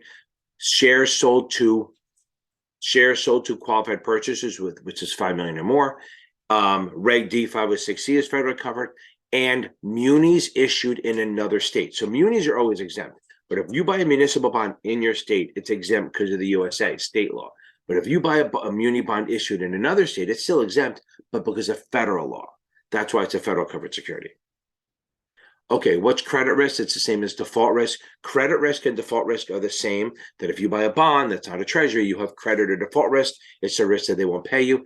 How do we measure that? We have the credit ratings. You know, AAA, AA, BBB. Those are the best. Did I do this already? I feel like I did, but whatever. So then we have Moody's is little a. AA. I've done this already. I've done this many times. The bond ratings. So we measure credit or default risk by the bond ratings. The higher it is, the less risk we have. AAA is the best. They have hardly any default risk. Anything below BBB is speculative or junk. They have higher credit or default risk.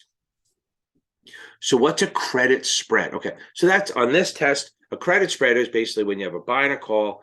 You have two calls. You buy one, sell the other, and the sell call is more expensive than the buy call. So you're bringing in money, or if it's two puts, buy and sell a put, the sell is more expensive. But I don't think that's what we're talking about here. We're talking about a credit spread, which is the difference between yields in two securities. So like if we look at, that's the interest rates, that's the years. So we have a bond, that's treasuries, you know, the shorter term, lower rate, higher term. Then we have corporates, okay? So these two, so the spread here, this corporates will always be higher than the treasuries, always, because these have no risk, these have risk, default risk. So what happens is people measure the difference, and if it gets narrower, okay, that means oh my God, I can't speak. The economy is getting better because people are buying the corporates, forcing the price up and the yield down, and they're selling the treasuries, putting the price down and the yield up. So getting closer together means economy is getting better. But if they're getting wider apart, that means they're running to safety. They're selling the corporates and buying the treasuries. So that's a sign of a bad economy. So if you see the yield or credit spread widening, that's a sign of a bad economy. If it's narrowing, it's a sign of a good economy. Okay, then there's different types of preferreds, right? So we have regular preferred. It's preferred stock that pays you every quarter. Boom, boom, boom. And it's consistent. It's like a fixed income. They don't have to pay. They're supposed to pay. But what if we miss a year, right? So if we miss a year or two, it's fine. I mean, it's not a big deal. There's nothing you can do about it. But they made it so we don't owe you the money, right? So if I buy a 5% preferred and you don't pay me in 2020 and it's now 2021, there's literally nothing I can do. I can yell at you and say, please pay me, but you don't have to. Unless it's cumulative preferred.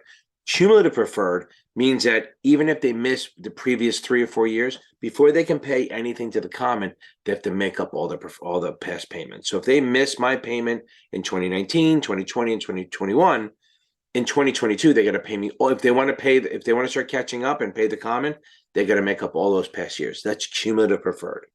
Participating preferred means you have a normal coupon 4%. You should know the basics, right? So normal 4% preferred is paying 4%.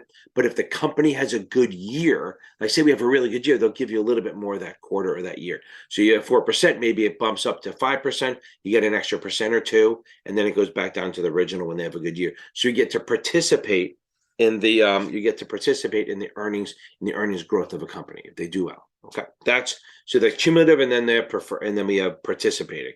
Cumulative, you pay the past dividends. Participating you get to participate in the earnings, so they give you a little bonus if they have a good year. Okay.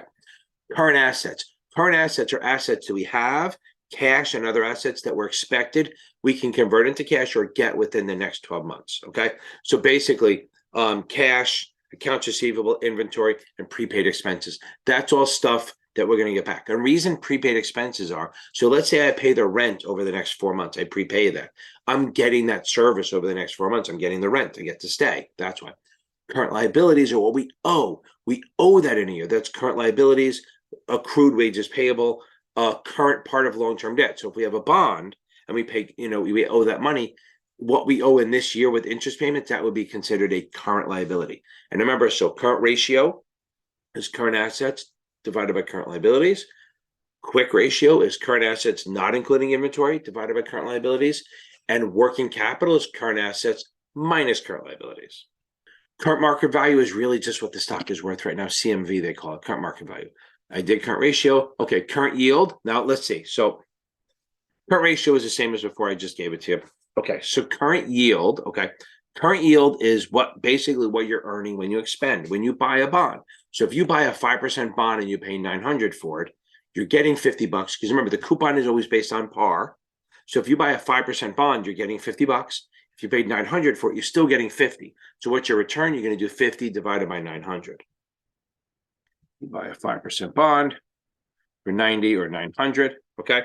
So you get the current yield. You're going to say, what's it? What am I earning? So remember, as my one friend said, he said, current yield is like electricity. Electricity has amps to do annual divided by market price. So you're going to do annual divided by market price to get your yield. Let's do it. 50, which is what we're getting, divided by 900. That gives me 5.5%.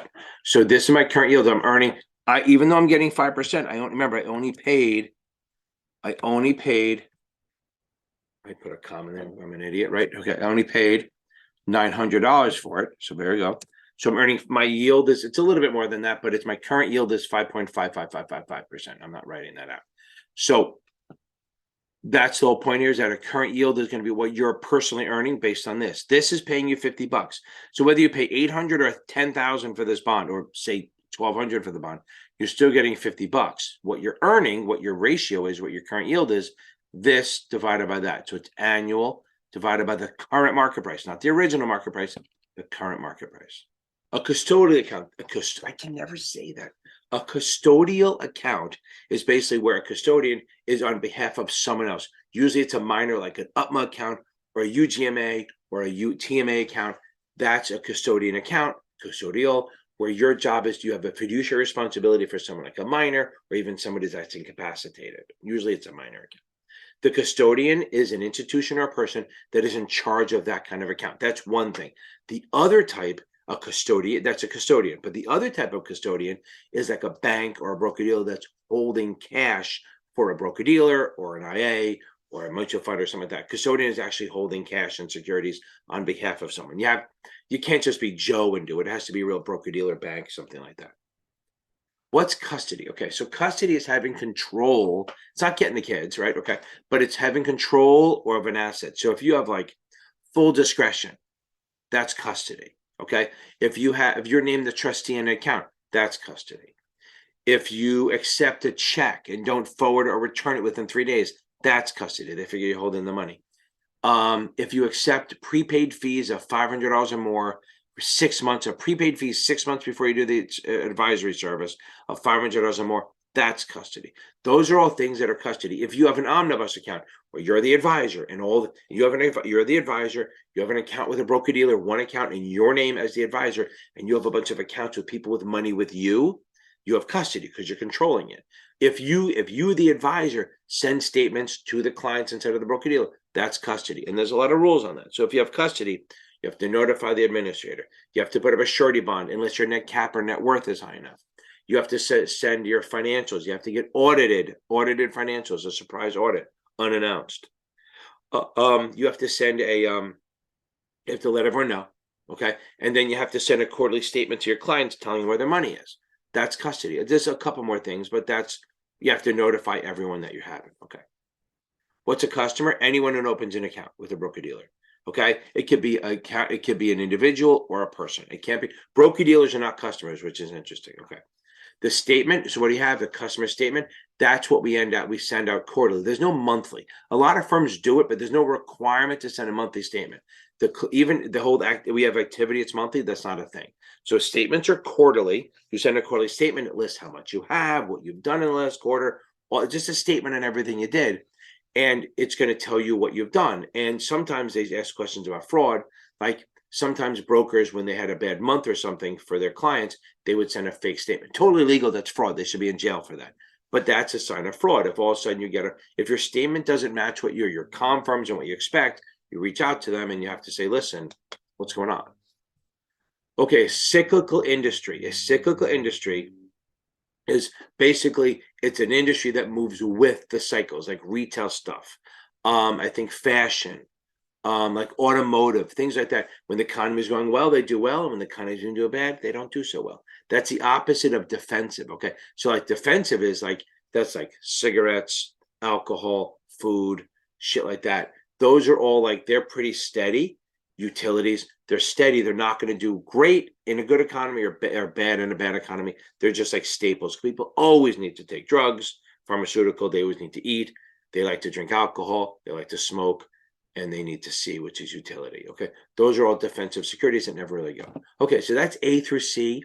I'll try to do the rest of the alphabet over the next couple of days. I'd like to get one big fucking video, put it up there, and have one massive video that you can just tap into what you're not. I'm going to put timestamps for the letters, not for each one, because I'll have too many. I'm going to put timestamps for all the letters. Thank you very much. And hopefully right now it'll go right into D without having a break, but who knows? I'm fucking lazy and I'm tired and it's 2:00 in the morning. So this is going to be one really long fucking video. Seriously, this could be 5-6 hours long. Who the hell knows? And I'm not breaking it up. I'm going to do a massive one. Put it out there. Watch what you want. I'll put timestamps for the letters. So now it's what letter? It's time for a little D in your life. Everyone needs a little D in their life. Well, I don't, but everyone needs a little D in their life. Okay, so what's a dark pool? A dark pool is basically, so think about this. It's an alternative trading system. So I want you to think about it like two ships passing in the night. So you put in, okay, so I want you to think of a dark pool or a dark liquidity or whatever you want to call it as a way of doing orders without anyone knowing who you are. It's like an ECN or an alternative trading system, which ECNs are, where you don't know who puts the order in. So you may put an order in and get executed and go, wait, there was no offer there, but it could happen because there's dark liquidity. But a dark pool is where you put your money in and you put your order in, and then somebody else puts an order in, and if they kind of match up, they get executed. Other than that, nobody knows what happens.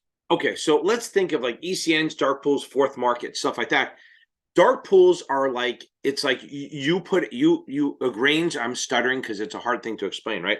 I mean, I see it in my head, but it's hard to get it out there.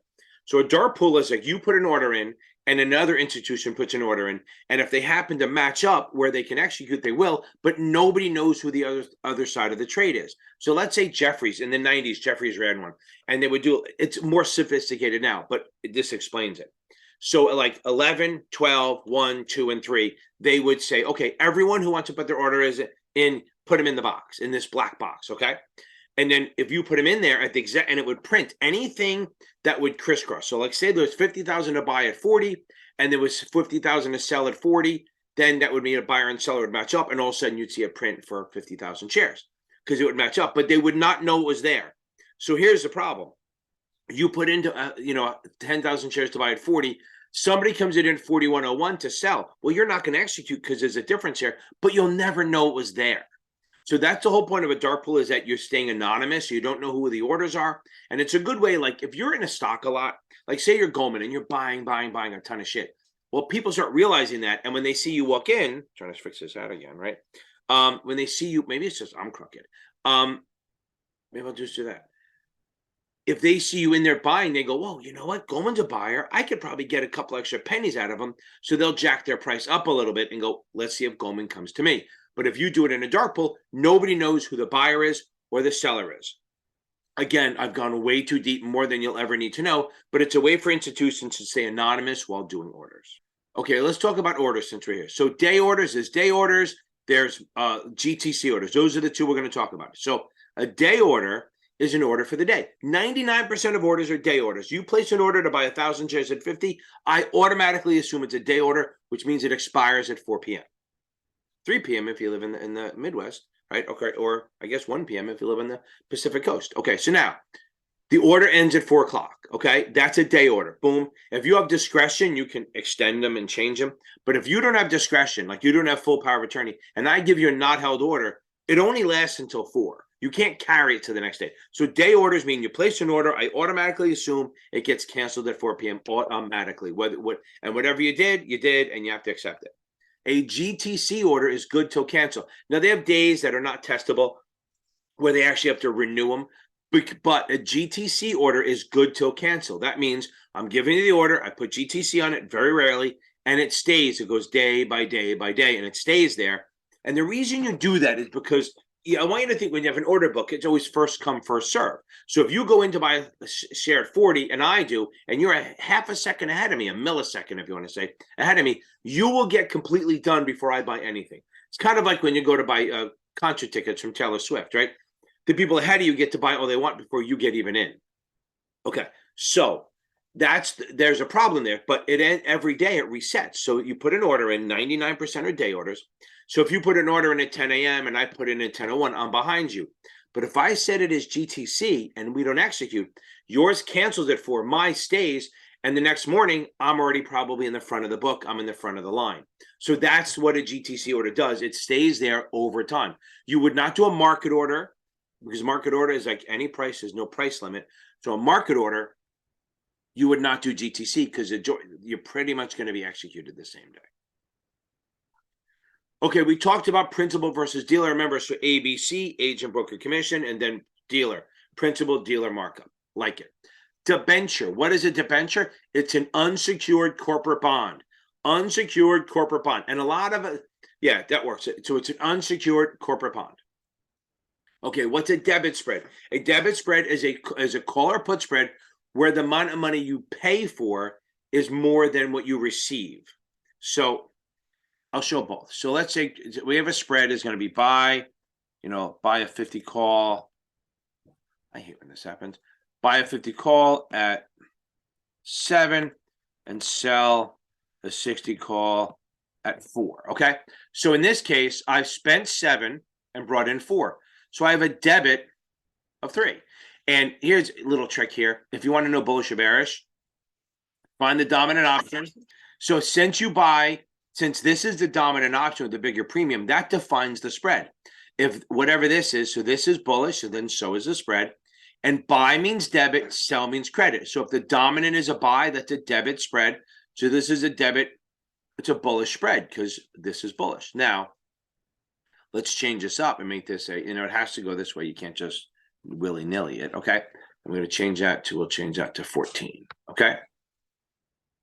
So now this would be a credit spread because the sell has a bigger premium. So this, since selling a call would be bearish, this can work on puts and calls too, both put spreads and call spreads. So if you sell this, if this is the bigger premium, that's a sell. So then that's a credit. And in this case, since selling a call is bearish, the spread is bearish. So this is a bear spread also. Okay, a debt security is any kind of time as opposed really what do we have? We have equity of debt. That's kind of it, right? So equity is when you have ownership, it's common and preferred, and debt is when you borrow money. So debt is when the company borrows money from the investors. So debt is when the company borrows money from the investors. So it's like even if it's a government, so the entity does. So commercial papers, short-term debt, bonds, debentures, munis are debt. T-bills, T-notes, T-bonds, tips, and strips, those are all forms of debt. Those are all types of debt, and it just means you owe the money to someone. You borrowed the money versus giving that ownership. Like if you ever watch Shark Tank, like they want, I want $20,000 for 10% of my company or something like that. And then maybe Kevin O'Leary, Mr. Wonderful, comes in and says, well, how about this? How about instead of you giving up equity, I give you a loan and I get a royalty, blah, blah, blah. But I give you a loan and you pay me back and I get my money back and they make interest on it. That's debt. And he goes, sometimes you'll hear him pitch and go, look, you don't want to give up equity. So let me lend you the money. I'll help you out. And then I'll take a much smaller piece of the equity. Because remember, equity is ownership. That's why if you watch on Shark Tank, they're always fighting over like the littlest bit, because the more equity you have, the more control you have. Debt to equity will absolutely freaking show up in these exams. Debt to equity is how much debt we have versus how much equity we have. That's literally it.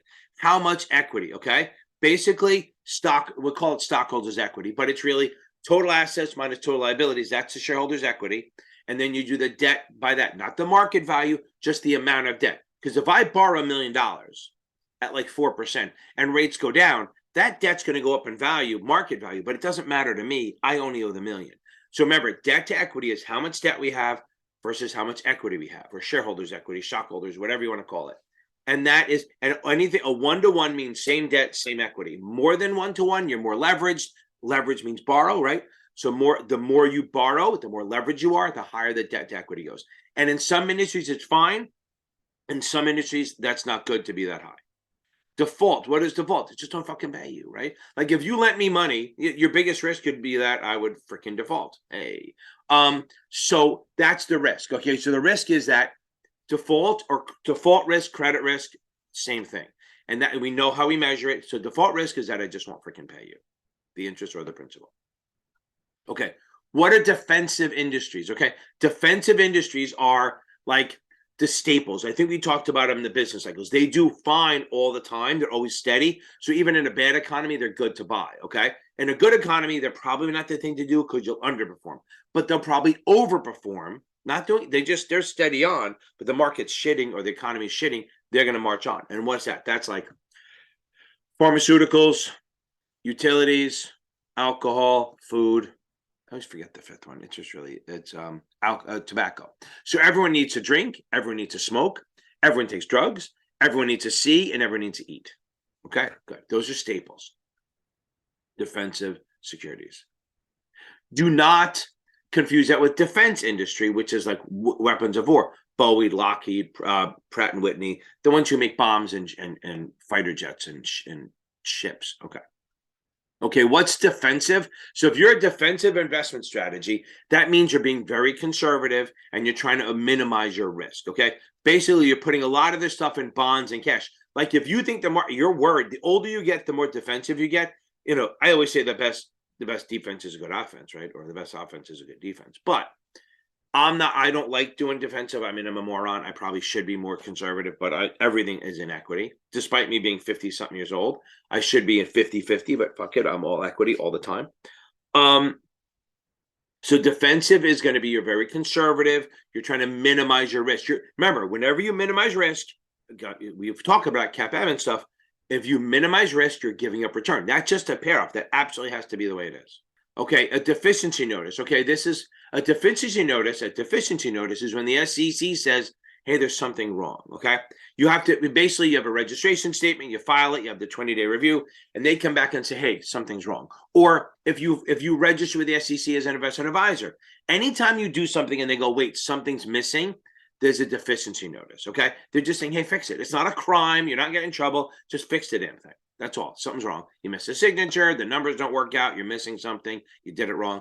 Like when I first registered, when I first tried to create a Form ADV Part 2 for investment advisors, federal covered, they had just changed the rules. It used to be bullet point. Then it became narrative. They wanted to do it as a narrative. And every time I sent it in, I mean, I'd never done it before. I sent it in. Then they came back with a deficiency notice saying, no, it has to be this. I did that. And they go, no, another deficiency notice has to be that. I became really good friends with this person. So, because we kept talking every other day until he goes, you need a table of contents and you need a glossary, all that crap. So there was a lot of rules on it, which are not testable. I'm just explaining that a deficiency notice isn't a big thing. It's just, they're saying, hey, you got to fix something.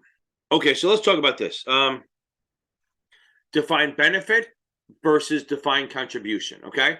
Defined benefit plan means that you know it's a retirement plan, qualified. You know what you're going to get. Defined benefit, you know what you're going to get, like a pension. Like they go, look, if you work here for 20 years, you're going to get this at the end, okay? That's what you're going to get. We're going to pay you 20% of your salary, this much money a month. Like my buddy who's an iron worker, he worked with me on the stock exchange. And then when we all left, he went to do this. He's probably making more money now than all of us. But they told him for every year you work, when you retire, we'll pay you $200 a month. So if he does 20 years, he'll get $4 grand a month for the rest of his life. Okay. And that's great. That's a nice, you can move anywhere other in the world and never have to worry about money ever, because they will pay him for life. They're defining his benefit. Does he care what they're putting in now for him? Does not give a shit. Doesn't care, and it goes in pre-tax. Defined contribution, that's like what we're doing, right? 401k, stuff like that, where you know what's going in. Technically, a KEO is, an HR 10 is one, but we're going to go with the whole theory here. Defined contribution, you know what's going in. We know what we're putting in. We know what they're putting in. Maybe it doesn't matter if you know, like what they're going to do over the next 3 years. You just know right now how much they put in. The question is, if you have a 401k, you put money in, do you know what it's going to be? Look, if you're like 22 years old and you drop 18 grand or 10 grand into a 401k, do you know how much it's going to be when you're 70? You have no idea. So you're defining the contribution, but the benefit, the ending result, you don't know. But again, defined contribution is better for younger people because they have the time to have that shit grow. Defined benefit is for older people like me. I'm an old fuck. I think I want to go to a job at my town. They pay they don't pay great. Maybe they pay 70, 80 grand. I mean, some people are getting well over 100. They pay that, but if you work there for at least 5 years, they pay you 30% of your salary for the rest of your life. So it's like, wow, I could put in 5 years, make no money, and then have a nice little nut that this way I can never have to worry about that. So as an older person, that would work for me, but as a younger person, you'd miss out. Okay. So the younger you are, defined contribution is better. Older you are, defined benefit is better. What's deflation? So let's see. So inflation is a rising of prices. Price, consumer goods, CPI, we know how to measure that. That's going up. We're dealing with it now in 22, 23. Now, moving on. If it goes up, if it's going up 9%, 9%, 9%, and then it starts going up 7 or 6%, still going up, that's called disinflation, not deflation. Don't let the news trick you into this. If the inflation's still going up but slower, it's called disinflation, not deflation. Deflation doesn't actually happen. Maybe it happened in 2009 for like a day, but deflation, when prices drop, actually get lower. Like you buy eggs, the big one, gold, right? You buy eggs today at $2 a dozen, and then tomorrow it's $1.90. It's actually cheaper. That doesn't really happen, okay? So these prices are not dropping. They're just, so even if we get inflation back under control, these prices are here, okay? So it's just going to happen. It's just, they're not going to rise as fast anymore. So don't expect prices to drop, because that's deflation and the shit does not happen. Why would you give that up? Like, I'm not going to lower my rates. Okay. Okay, delta. It's a Greek. Okay, the Greeks. Okay, so the delta is a measure of how much an option will move compared to the underlying asset. So if you have a delta of 40, okay, delta of 40, for every dollar the stock moves up or down, the option will move 40 cents, 40%. Delta is a percentage. So if you have a delta of 80, for every dollar the stock moves or the underlying moves, you'll move 80 cents, 80%. So think of delta as a percentage. If it's a 30%, a 30 delta, it means it's going to move 30% of the underlying asset in the same direction. And what I mean by moving, in case I didn't say it, the premium. The premium will move because the strike price doesn't change. So if you have a 40 call at 3, if I can do the math here, and it says a delta of 40, and the stock goes up $1, then you will now have a 40 call at 340 because it'll move 40 cents compared to the dollar. That's delta. Again, theory.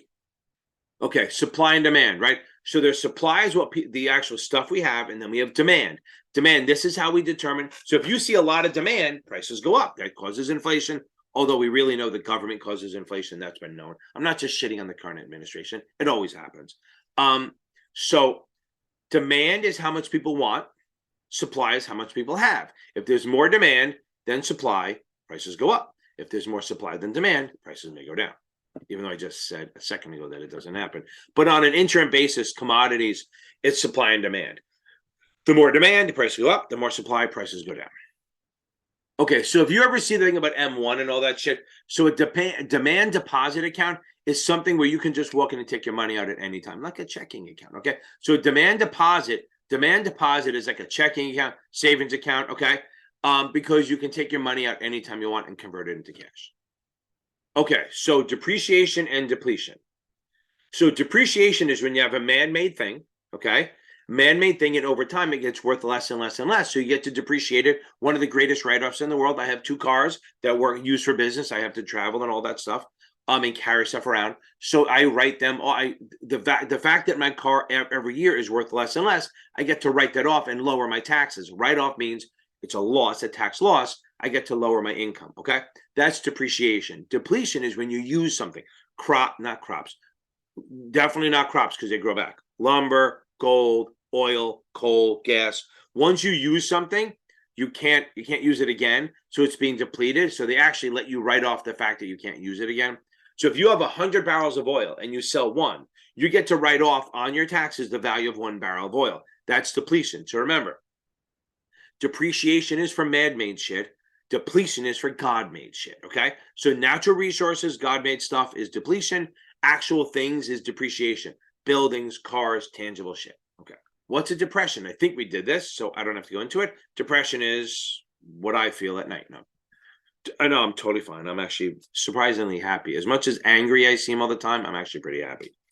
So depression is a long recession, right? So when you have 18 straight months of negative GDP or 6 straight quarters of GDP, negative GDP, that's a depression. We haven't had one since the 30s. Okay. So what's a derivative? Derivatives, right?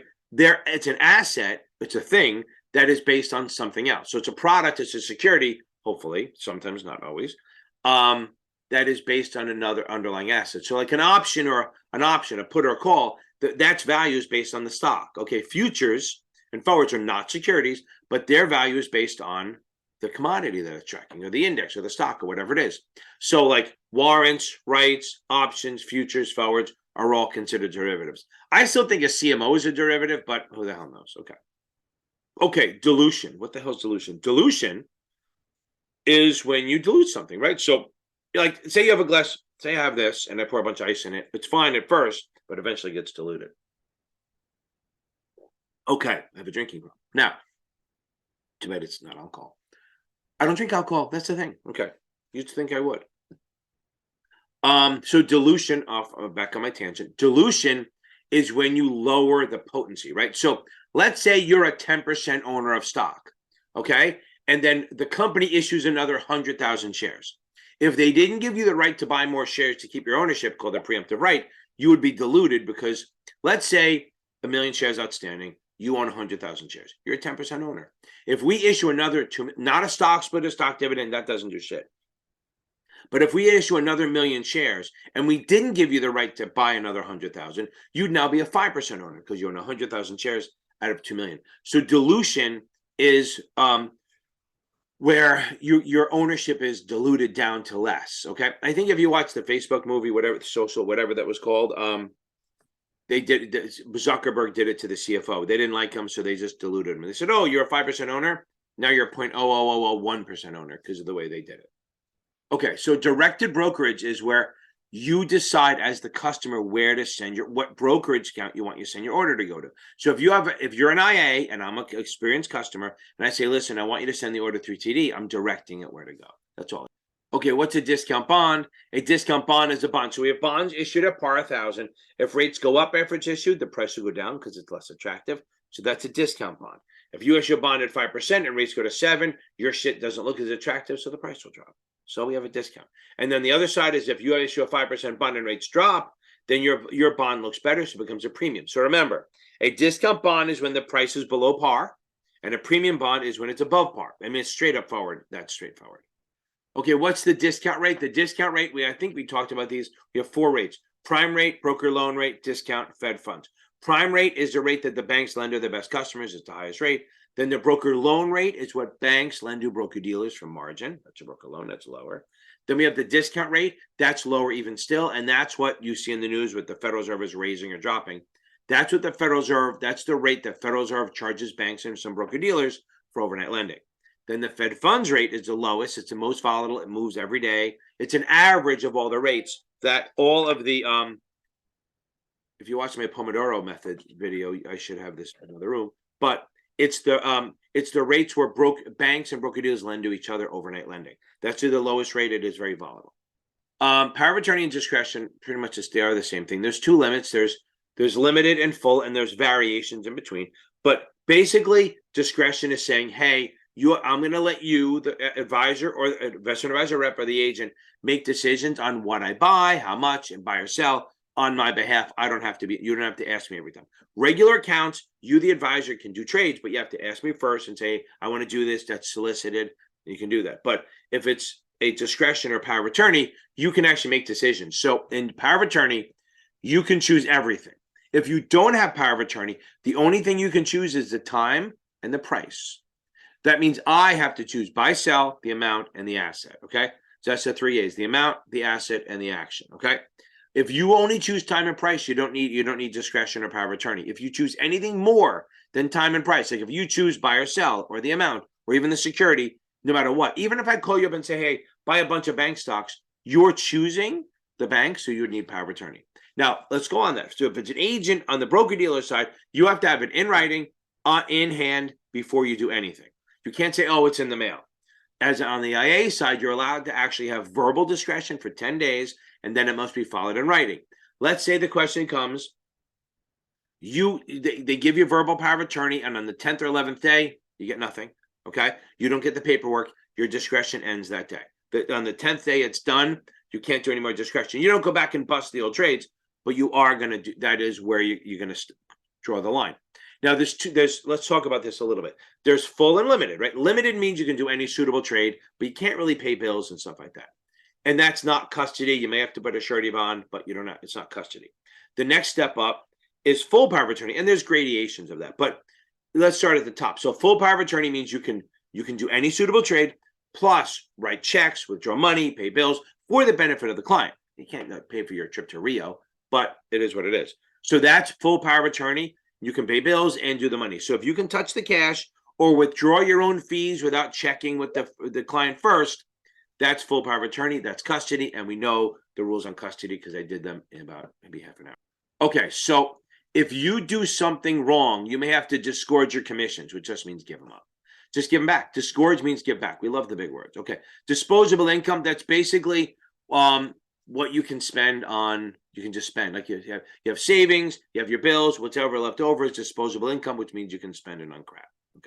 Okay, so now distributable net income, that's basically what the beneficiaries receive from a trust that would be taxable to the beneficiaries. So you pay them, they get the money, they have to pay taxes on. Diversification is modern portfolio theory anyway. So diversification is instead of buying one security, you buy a bunch of securities and spread it out to reduce your non-systematic risk. You can almost get rid of it by having that. You can lower your system. Now, you can't really lower your systematic. Books try to say you can, but it doesn't matter. It doesn't matter if you're across the board owning everything. The market drops, the market fucking drops. Okay. We'll be back. Take a break. I have a student. So what's a diversified fund? You might see over the course of this, my beard may grow. I may get fatter. Who knows? Who knows how long this is going to take?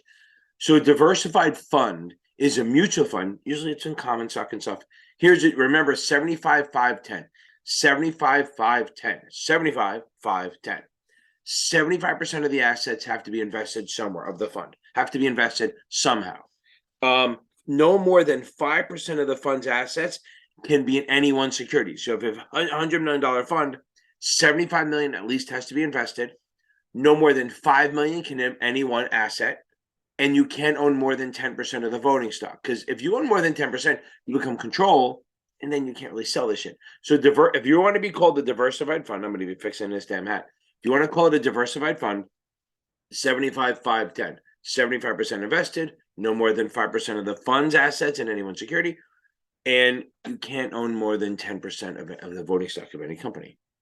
What's a dividend? A dividend is when the corporation, we have all videos on this, you should know this, but dividends are when you own common stock or preferred, you're going to get paid a part of the profits. Remember, dividends are up to the board of directors. They're not guaranteed in any way, shape, or form. Even on preferreds, they're not guaranteed. The board of directors has to approve it every single time. One day I'll fix out why I'm itching.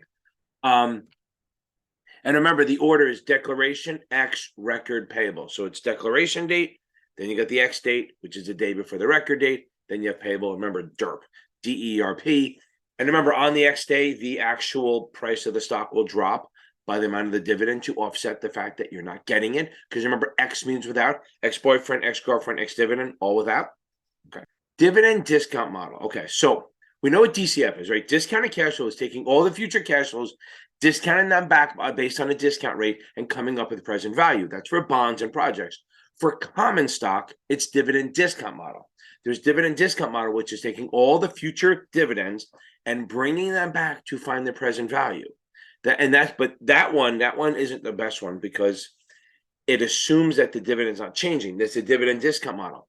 Then we have the dividend growth model, which is saying, oh yeah, we're going to do the same thing, take all the future dividends, discount them back to today's dollars, but we're going to assume that the dividend's growing over time. Only for stocks that actually pay a consistent dividend. So like a Tesla, a Google, it wouldn't work for. But a company that actually pays a dividend consistently, that would be valuable for. If you are the dividend exclusion rule, right? So the exclusion, whatever it is, if you are how it's taxable, right? So if you have a dividend, it's taxable at ordinary income, unless it's qualified, and then you get taxed at the lower tax bracket, which means you've held it for 60 days before and after the X day. Then they drop your rate down to 15 to 20%. But here's the kicker.